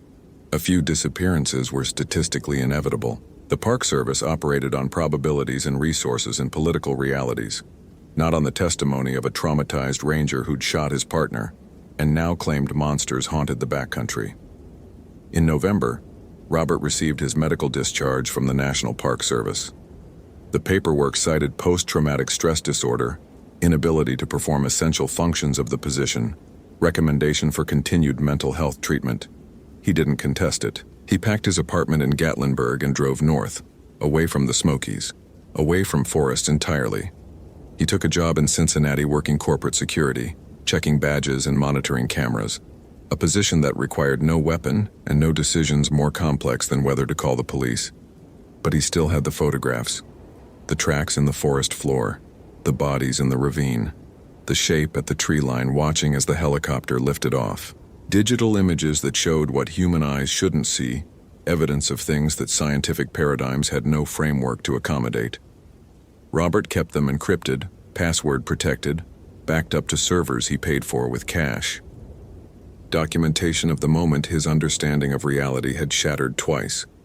Once when Daniel transformed, once when he'd understood that Daniel wasn't alone, that the forest housed colonies of hunger, packs of transformed humans who'd chosen or been forced into becoming something beyond human. On cold nights, which came often in Cincinnati winters, Robert would pull up the images and study them. The Wendigo's face, human and not human, showing traces of everyone it had consumed. The transformed rangers still wearing their uniforms as they hunted. The ice patterns on Megan's tent that looked like warnings in a language nobody spoke anymore. He thought about her last journal entry. Sounds almost like someone calling, but the tone is wrong. She'd heard it and investigated. She'd been drawn by curiosity and duty toward the thing that would transform her, make her part of the hungry pack that waited in the deep forests. Robert wondered how many others existed now. The Wendigo had shown him a dozen transformed humans, but how many others waited in the vast acres of the Smokies? And were they confined to the Smokies, or did similar packs exist in other wilderness areas, other national forests, other places where humans disappeared into deep spaces and became statistics rather than mysteries? The folklore suggested Wendigo originated in the Great Lakes region, in Ojibwe and Cree territories far north of Cherokee land, but Daniel had transformed in the Smokies. The original Wendigo had claimed it chose the forest. What had driven it south? What made it establish territory in Appalachia? Robert had no answers, only questions and photographs and the memory of his partner's voice coming from a mouth that shouldn't speak, offering transformation as mercy, promising that hunger was better than being hunted. Sometimes he considered sending the files to someone, a researcher, an investigator, someone who might understand, but who would believe, and what good would belief do? The forest was vast, the hungry were patient, and humans would keep coming, keep hiking into deep places, keep following the sounds that called with tones that were almost right but fundamentally wrong. In spring, Robert's phone rang. Unlisted number. He almost didn't answer. Robert Fitzgerald? The voice was official, clipped, federal. Yes. This is Special Agent Matthews, FBI. I'm part of a task force investigating unusual disappearances in national park areas. Your name came up in our research. I'd like to discuss the incidents at Great Smoky Mountains in 2005 and 2008. Robert's hand tightened on the phone. I gave my statements to the investigators. I've read your official statements. I'm more interested in what you didn't say. The details that didn't make it into the reports, the things you thought no one would believe. Robert closed his eyes. Someone was investigating. Someone had noticed the patterns. Whether that was hope or horror, he couldn't decide. What makes you think there's anything I didn't say?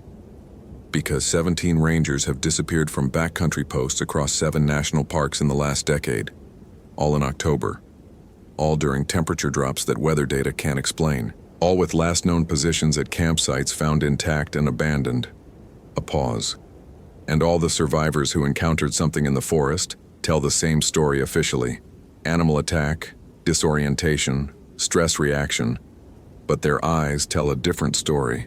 They've seen something. Something they can't explain and don't want to remember. Robert sat in silence, considering. If he spoke, if he shared the photographs and what he knew, he would be marked forever as the ranger who believed in monsters. But if he didn't speak, how many more Megans would follow sounds into the forest? How many more Daniels would choose transformation over the alternative? If I share information, Robert said slowly, what happens? We investigate, quietly. No media, no public panic. Just a small team gathering evidence, documenting patterns, developing protocols. And if the evidence shows something outside normal parameters, something that doesn't fit scientific explanation? Agent Matthews was quiet for a moment.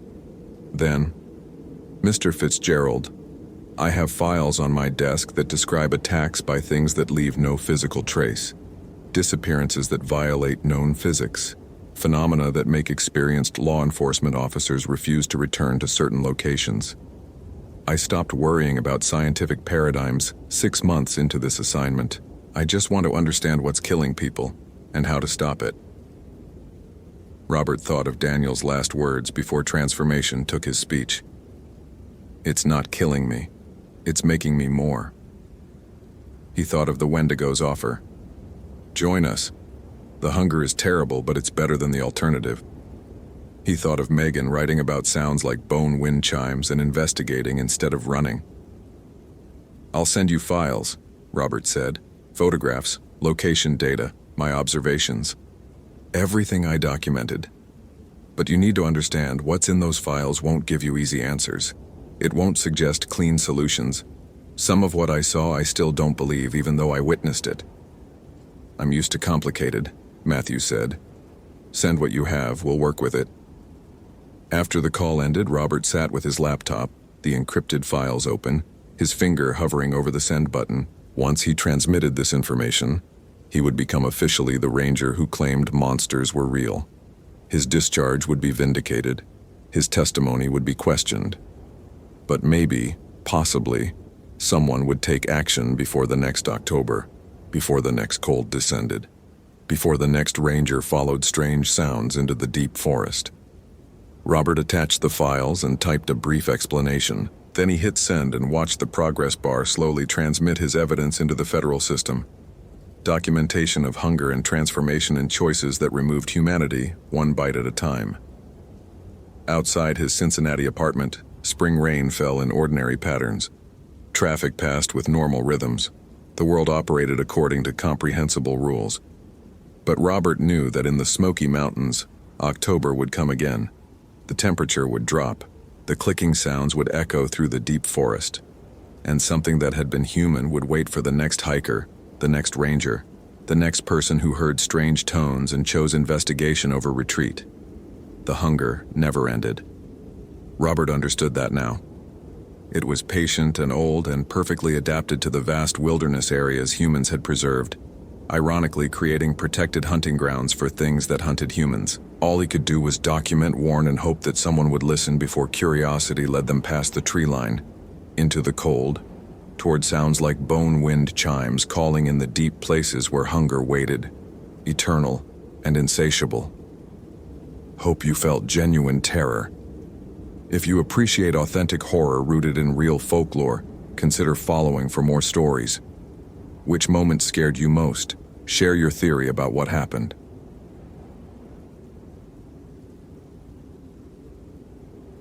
The footprints ended at nothing.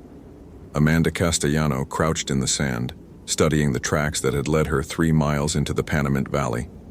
Boot prints, size 11 or 12, deep enough to suggest a man carrying significant weight.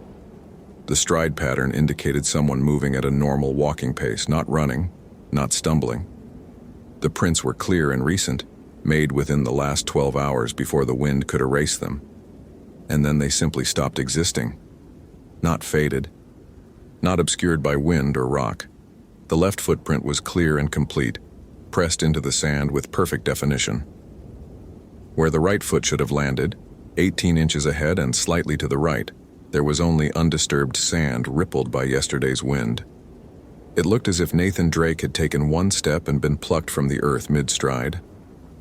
Amanda sat back on her heels, feeling the July sun hammer against her neck despite the bandana and wide-brimmed hat. The temperature was already pushing 115 degrees Fahrenheit, and it was only 10 in the morning.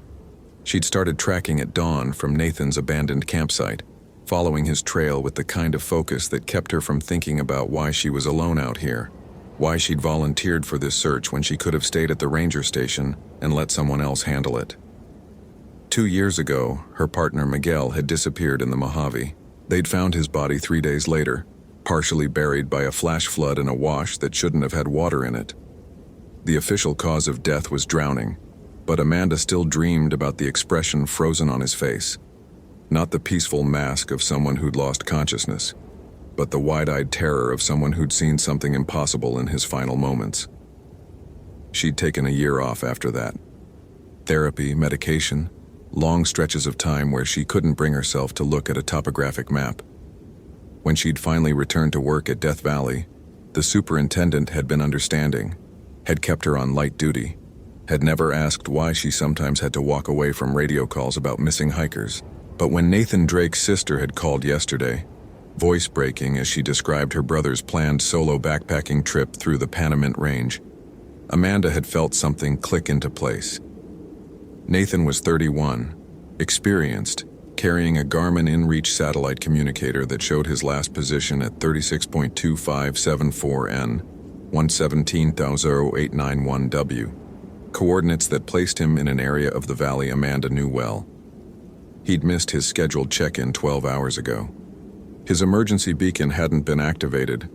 Amanda had told the superintendent she'd do a preliminary search, just a quick sweep of the likely routes. She'd told herself it was professional duty, that any ranger would do the same.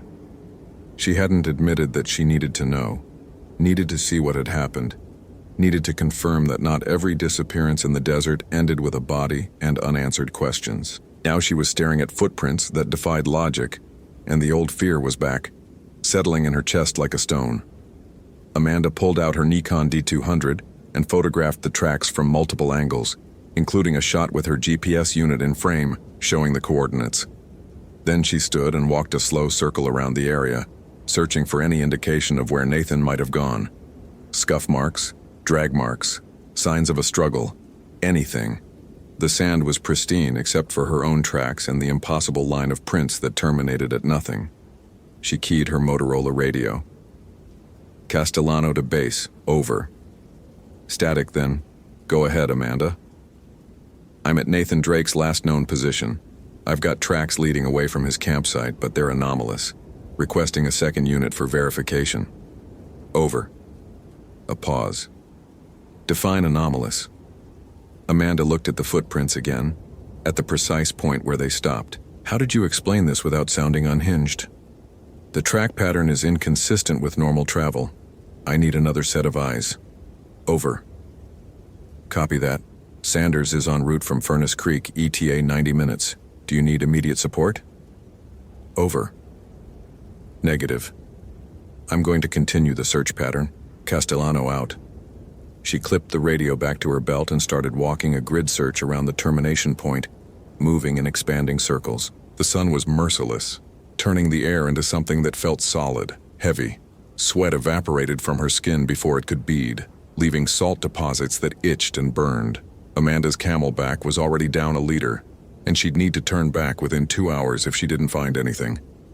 At 20 yards from the footprints, she found the first sign that something was deeply wrong. Someone had arranged rocks in a pattern on the sand, small stones, maybe 50 of them, forming a design that made her eyes hurt to follow. It looked vaguely like a star with too many points, or perhaps a flower with petals that curved back on themselves. The rocks were dark basalt, deliberately chosen to contrast with the pale sand, and in the center of the pattern, written in what looked like charcoal or ash, was text in a script Amanda didn't recognize. The letters were flowing and elegant, with dots and diacritical marks that suggested Arabic, though Amanda's limited exposure to the language made her uncertain. What she could say with confidence was that someone had spent considerable time creating this symbol, and that it had been made recently, probably within the last 24 hours, given the lack of wind disturbance. Amanda photographed the symbol, zooming in on the text. Then she carefully stepped around it and continued her search. At 40 yards, she found another symbol. Different design, same dark rocks, more text in the same script. This one looked almost like a hand with 7 fingers, the palm filled with additional characters. At 60 yards, a third symbol, a square within a circle within a triangle, mathematical in its precision. Amanda marked each location in her GPS, then pulled up the saved waypoints on the display. The 3 symbols formed a perfect equilateral triangle, with the termination point of Nathan's footprints at the exact center. Her hands were shaking. Amanda recognized the tremor from 2 years ago, from the days after they'd found Miguel, when she couldn't hold a coffee cup without spilling. She forced herself to breathe slowly, to focus on the concrete facts. Someone had created these symbols. Nathan had walked to this spot. The symbols and his disappearance were connected, but that connection didn't have to be supernatural. This could be evidence of foul play, of kidnapping, of Nathan encountering someone dangerous who'd staged an elaborate scene to confuse searchers. That explanation felt thin even as she constructed it. Amanda returned to Nathan's campsite, which she'd marked with orange surveyor's tape. He'd pitched a mountain hardware tent in the shadow of a rock formation, choosing a spot that would provide shade during the afternoon heat. The tent was properly staked. No signs of struggle or hasty departure. Inside, she found his sleeping bag neatly rolled, a paperback novel marked halfway through, a water bottle 3/4 full. His backpack was there too, which made no sense. No experienced hiker walked away from their pack in Death Valley. The pack contained everything necessary for survival: water filtration, food, first aid, emergency blanket. Nathan's wallet was in the top pocket, along with his car keys and phone. The phone had no signal, which was normal for this area, but the battery was at 68%. Amanda went through the pack methodically, documenting each item. Standard gear, all of it. Nothing unusual until she reached the bottom compartment, where she found something wrapped in a cloth that felt like silk. The book was old. Not antique dealer old, but genuinely ancient, the kind of old that made Amanda's breath catch. The binding was leather, cracked and stained, held together with what looked like copper wire. The pages were some kind of parchment or vellum, thick and irregular, and the text was in the same flowing script she'd seen in the rock symbols. Amanda carefully opened the cover. The first page contained an illustration rendered in faded ink, a humanoid figure wreathed in flames, its features simultaneously human and utterly alien. The eyes were too large, the mouth too wide, the proportions subtly wrong in ways that made her want to look away. Beneath the illustration, more text in that incomprehensible script. She flipped through the pages slowly. More illustrations, geometric patterns, star charts that didn't match any astronomy she knew, diagrams of circles and triangles filled with text. One page showed what looked like a brazier with smoke rising from it, the smoke resolving into shapes, animals, faces, abstract forms. Another page depicted a desert landscape with a figure standing at the center of multiple circles drawn in the sand, arms raised, fire surrounding them on all sides. The final pages contained what looked like instructions, step-by-step diagrams showing the creation of symbols, the arrangement of stones, the placement of offerings, and in the margins, someone had added notes in English. Nathan's handwriting. Amanda recognized it from his registration form. Day 1. Found the book in a cave off Wild Rose Canyon. Can't believe this was just sitting there. Arabic is rusty, but I think this is a grimoire, medieval Islamic magic text. Possibly related to jinn invocation. Need to research when I get back.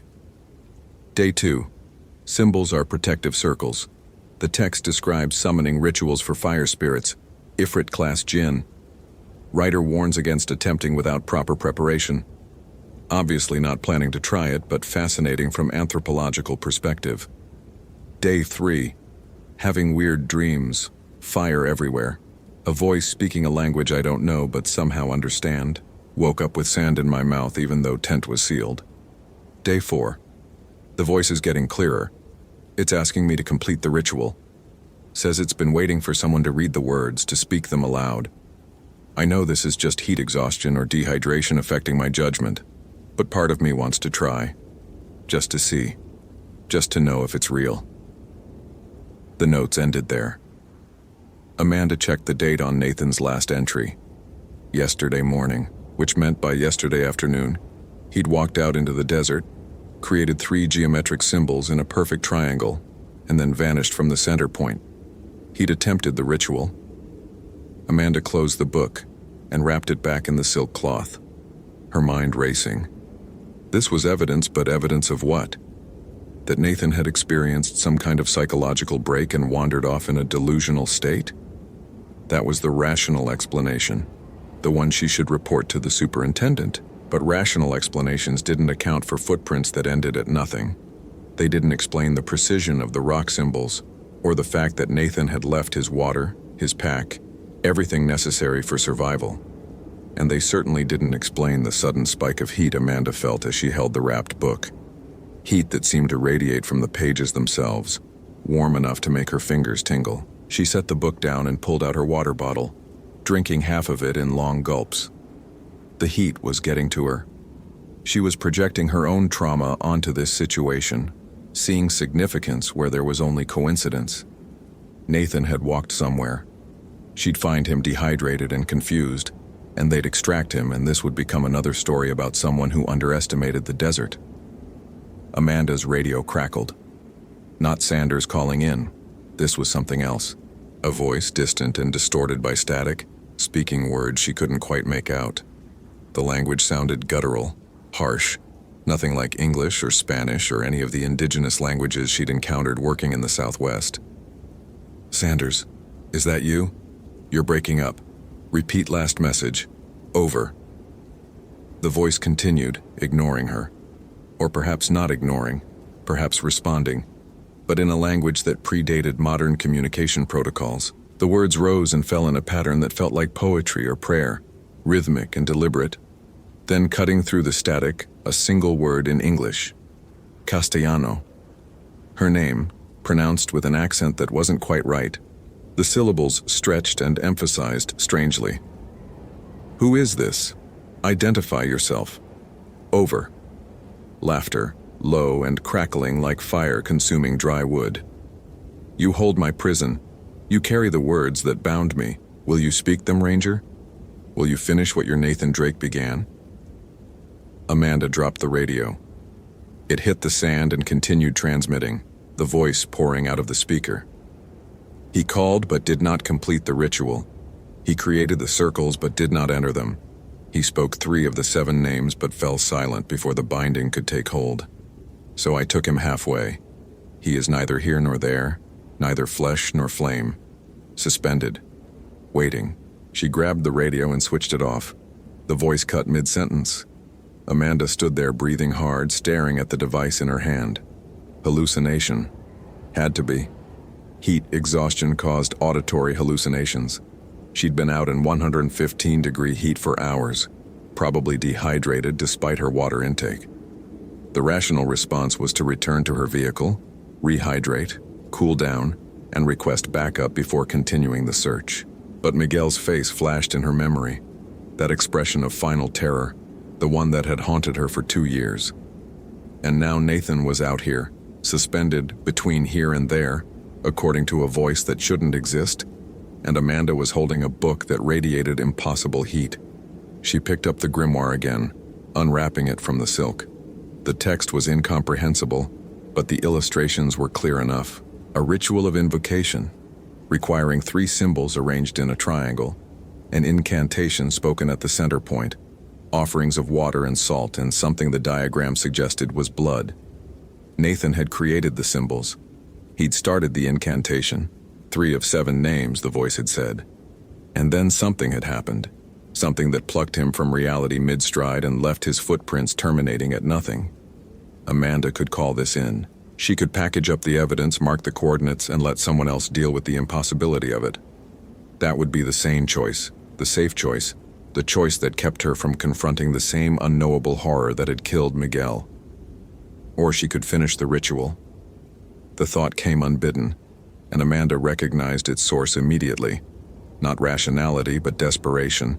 The same desperation that had driven her into the desert alone, that had made her volunteer for this search despite her trauma. She needed to know. She needed to understand what happened to people who vanished in the desert, and this book, with its elaborate instructions and dire warnings, offered a way to find out. She looked at the symbols drawn in Nathan's notes, at the phonetic transcriptions he'd made of the Arabic words. He'd done half the translation work already, had identified the names that needed to be spoken. The 7th name was partially visible in his notes. Sabania, the Guardians of Fire.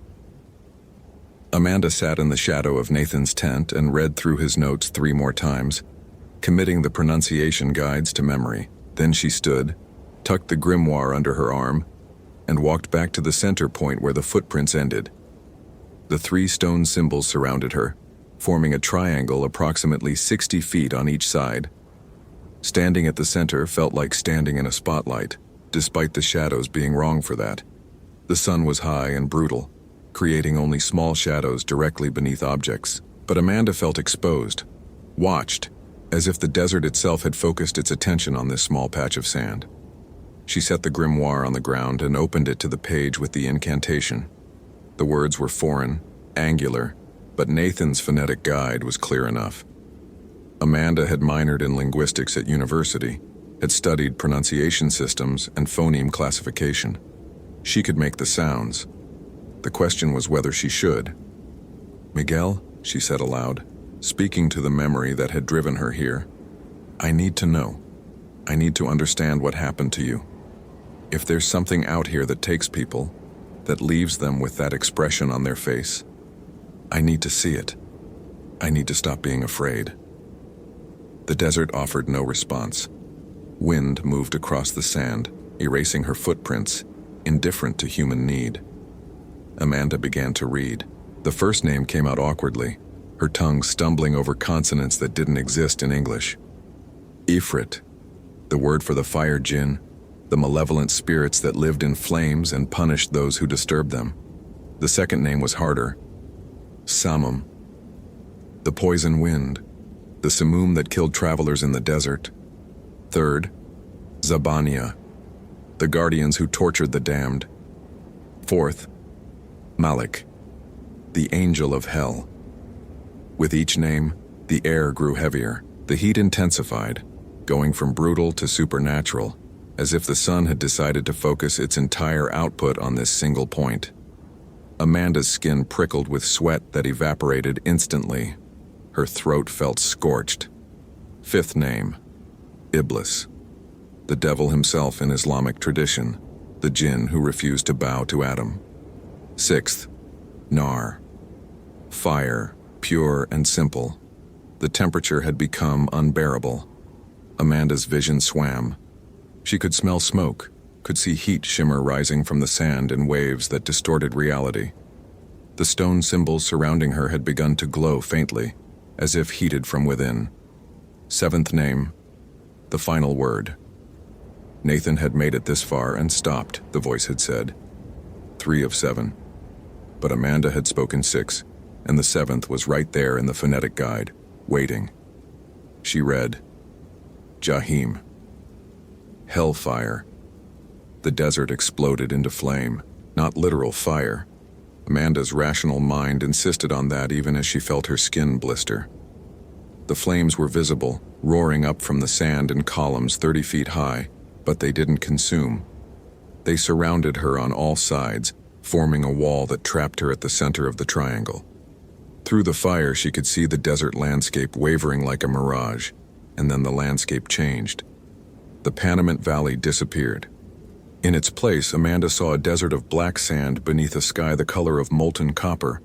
3 suns hung in that sky, each a different size, their light casting overlapping shadows that made distance impossible to judge. The temperature was beyond measurement, hot enough that Amanda should have been dead, should have been ash. But she remained standing, breathing air that tasted like cinnamon and sulfur. You completed the summoning. The voice came from everywhere and nowhere, resonating in her bones. The first to do so in 700 years. The flames before her coalesced into a shape, humanoid but wrong, its proportions stretched and twisted. The figure was perhaps 12 feet tall, composed entirely of fire that held a semi-solid form.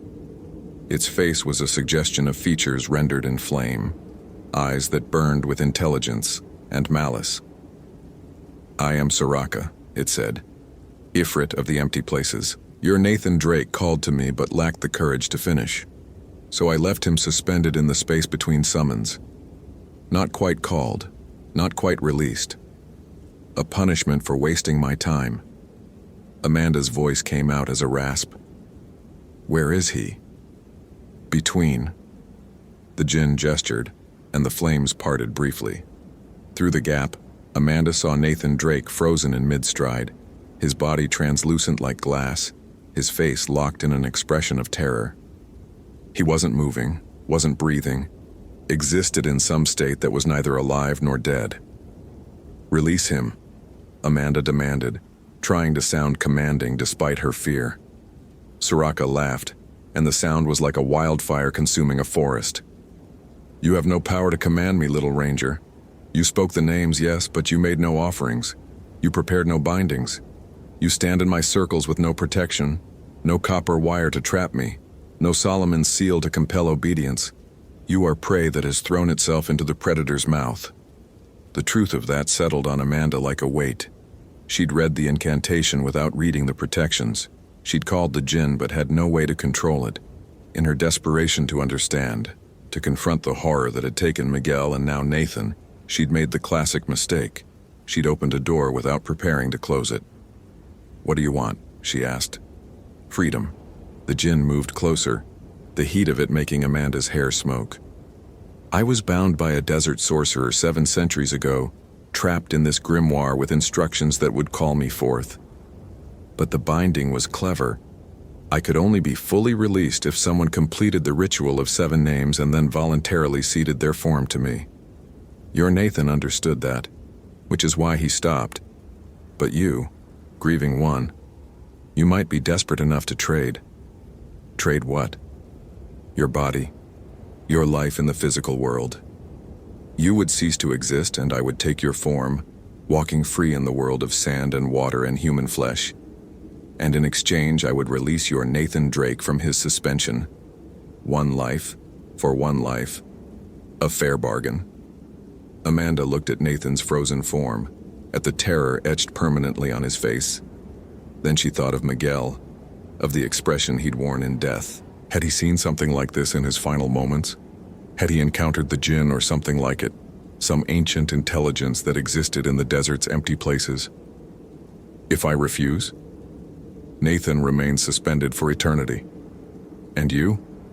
Soraka smiled, an expression rendered in flame. "You will never leave this circle. I may be bound to the grimoire, but within the ritual space, I have dominion. You will remain here, aging but never dying, conscious but never escaping, until the desert wind eventually erodes you to dust. It might take 1,000 years. Those aren't real choices. They are the only choices available to those who summon without preparation. Did you think magic was safe? Did you think the old powers would bend to your will simply because you spoke their names?" The jinn's voice took on a mocking tone. "You humans and your arrogance. You find ancient texts and treat them like curiosities, like museum pieces. You read the words without understanding the weight they carry." Amanda's mind raced, searching for options. She had no protection, no copper wire, no Solomon's seal. But she had something the jinn might not have anticipated. She'd spent 2 years studying trauma, learning about dissociation and fragmentation, about how the mind protected itself from horror by compartmentalizing experience. "I'll make a different trade," she said. "You have nothing else to offer." "Yes, I do. You want freedom, but you also want something else. You want someone to know your story. You want someone to understand why you were bound, what you did that made the sorcerer trap you." The flames flickered, interest sparked. "You presume much. All intelligence craves recognition. That's universal, human, animal, or jinn. You've been trapped for 700 years with no one to witness your existence except the occasional fool who reads the summons.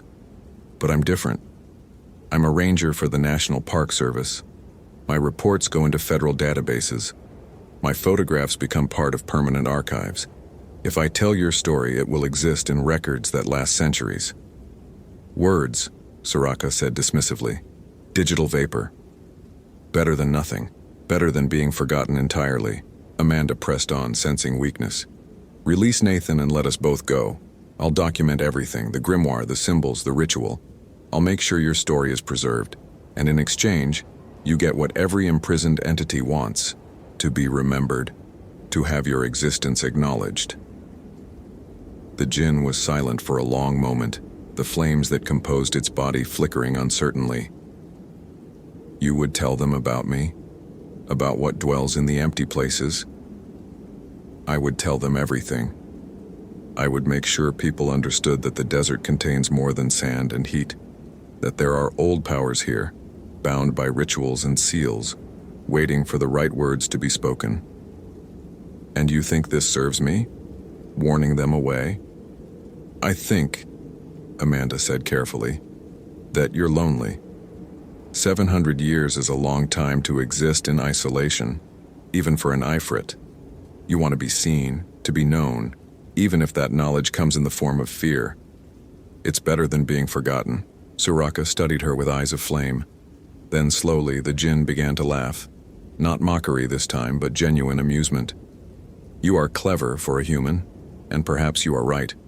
Perhaps being remembered as a terror is better than being forgotten entirely. The flames surrounding Amanda began to recede. Through the dissipating fire, she saw the desert reasserting itself, the black sand fading back to normal, the 3 copper suns collapsing into one yellow star, the impossible heat retreating to merely brutal. Nathan Drake's frozen form shuddered and solidified, becoming flesh again. He collapsed to the sand, gasping and whole.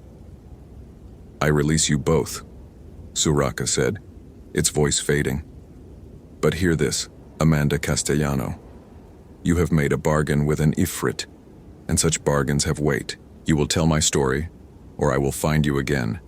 Words have power. Names have power.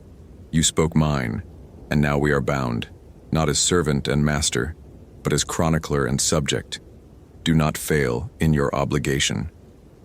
The flames vanished completely. Amanda stood alone in the center of the stone symbols, the grimoire at her feet, Nathan Drake coughing and retching nearby. The temperature was still 115 degrees, but it felt almost cool after the supernatural heat. She ran to Nathan, checking his vitals with shaking hands, pulse strong, breathing steady, pupils reactive. He was dehydrated and probably hypothermic despite the heat. His skin was cold to the touch, his core temperature dangerously low. Amanda pulled her emergency blanket from her pack and wrapped him in it, then keyed her radio. "Castellano to base. I found Nathan Drake. He's alive but needs immediate medical evacuation. Requesting helicopter support at my coordinates. Over." "Copy that, Amanda. Helicopter en route, ETA 20 minutes. What's his condition? Over." Amanda looked at Nathan, who was staring at her with eyes that held too much knowledge, the kind of knowledge that would haunt him for the rest of his life. He'd seen what lay between worlds. He'd existed in suspension, conscious but unable to move or scream or escape. That experience would mark him permanently, just as Miguel's death had marked her. "Severe dehydration and exposure," she said into the radio. "He's going to need extended observation. Castellano out." She sat with Nathan until the helicopter arrived, neither of them speaking. What was there to say?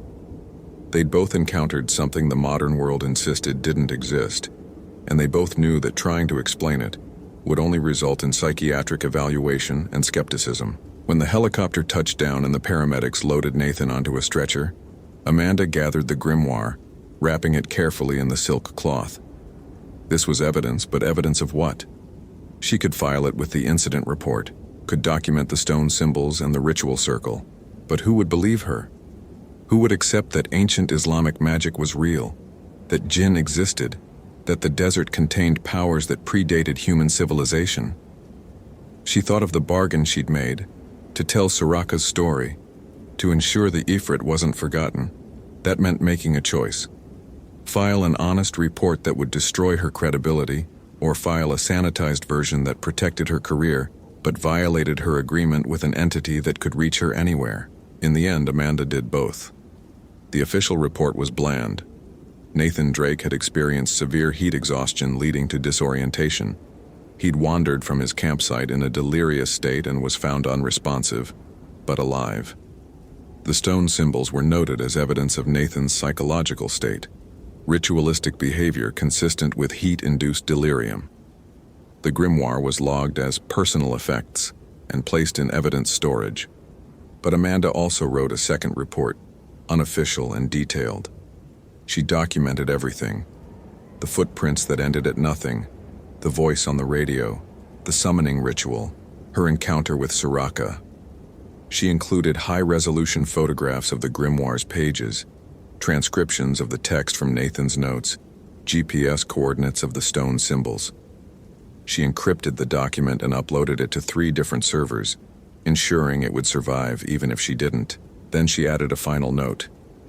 "To whoever reads this, the desert is older than you know. There are things bound in the empty places waiting for someone to speak their names. Respect that.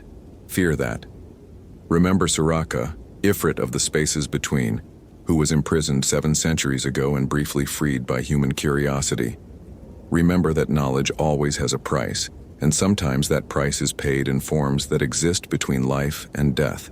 She saved the document and closed her laptop, feeling the weight of the obligation settling permanently on her shoulders. The Jinn had been right about one thing. Words had power. By speaking the names, Amanda had bound herself to Soraka's story, and that binding would last as long as she lived. Nathan Drake recovered physically within 3 days. Psychologically, the recovery would take much longer, if it ever came at all. He refused to discuss what had happened during his suspension, would only say that he'd existed without existing, and that the experience had taught him the universe was larger and stranger than any human mythology suggested. He left Death Valley and never returned. Amanda heard through mutual contacts that he'd moved to Alaska, as far from deserts as American geography allowed. She didn't blame him. Sometimes the only response to horror was distance. Amanda stayed. Someone had to watch the empty places, to make sure no one else stumbled into a 700-year-old trap. She checked the coordinates of Nathan's campsite regularly, verifying that the stone symbols had been scattered by wind, that no new patterns had appeared. The grimoire remained in evidence storage, cataloged but not examined, locked away where curious minds couldn't read its dangerous text. But sometimes, on nights when the temperature dropped below 100 degrees and the stars came out in their millions, Amanda felt heat that had no source. She'd smell cinnamon and sulfur, would hear a voice speaking in a language that predated Arabic, and she'd know that Soraka was checking on her, ensuring she kept the bargain. She'd made a deal with an Ifrit, she'd documented its existence, and now she carried that knowledge like a weight, like Miguel's memory, like all the trauma that accumulated in the empty places where humans encountered forces they couldn't control. The desert kept its secrets, but Amanda Castellano knew one of them now. And knowing was its own form of binding, permanent and inescapable. Hope you felt genuine terror. If you appreciate authentic horror rooted in real folklore, consider following for more stories. Which moment scared you most? Share your theory about what Amanda will do next.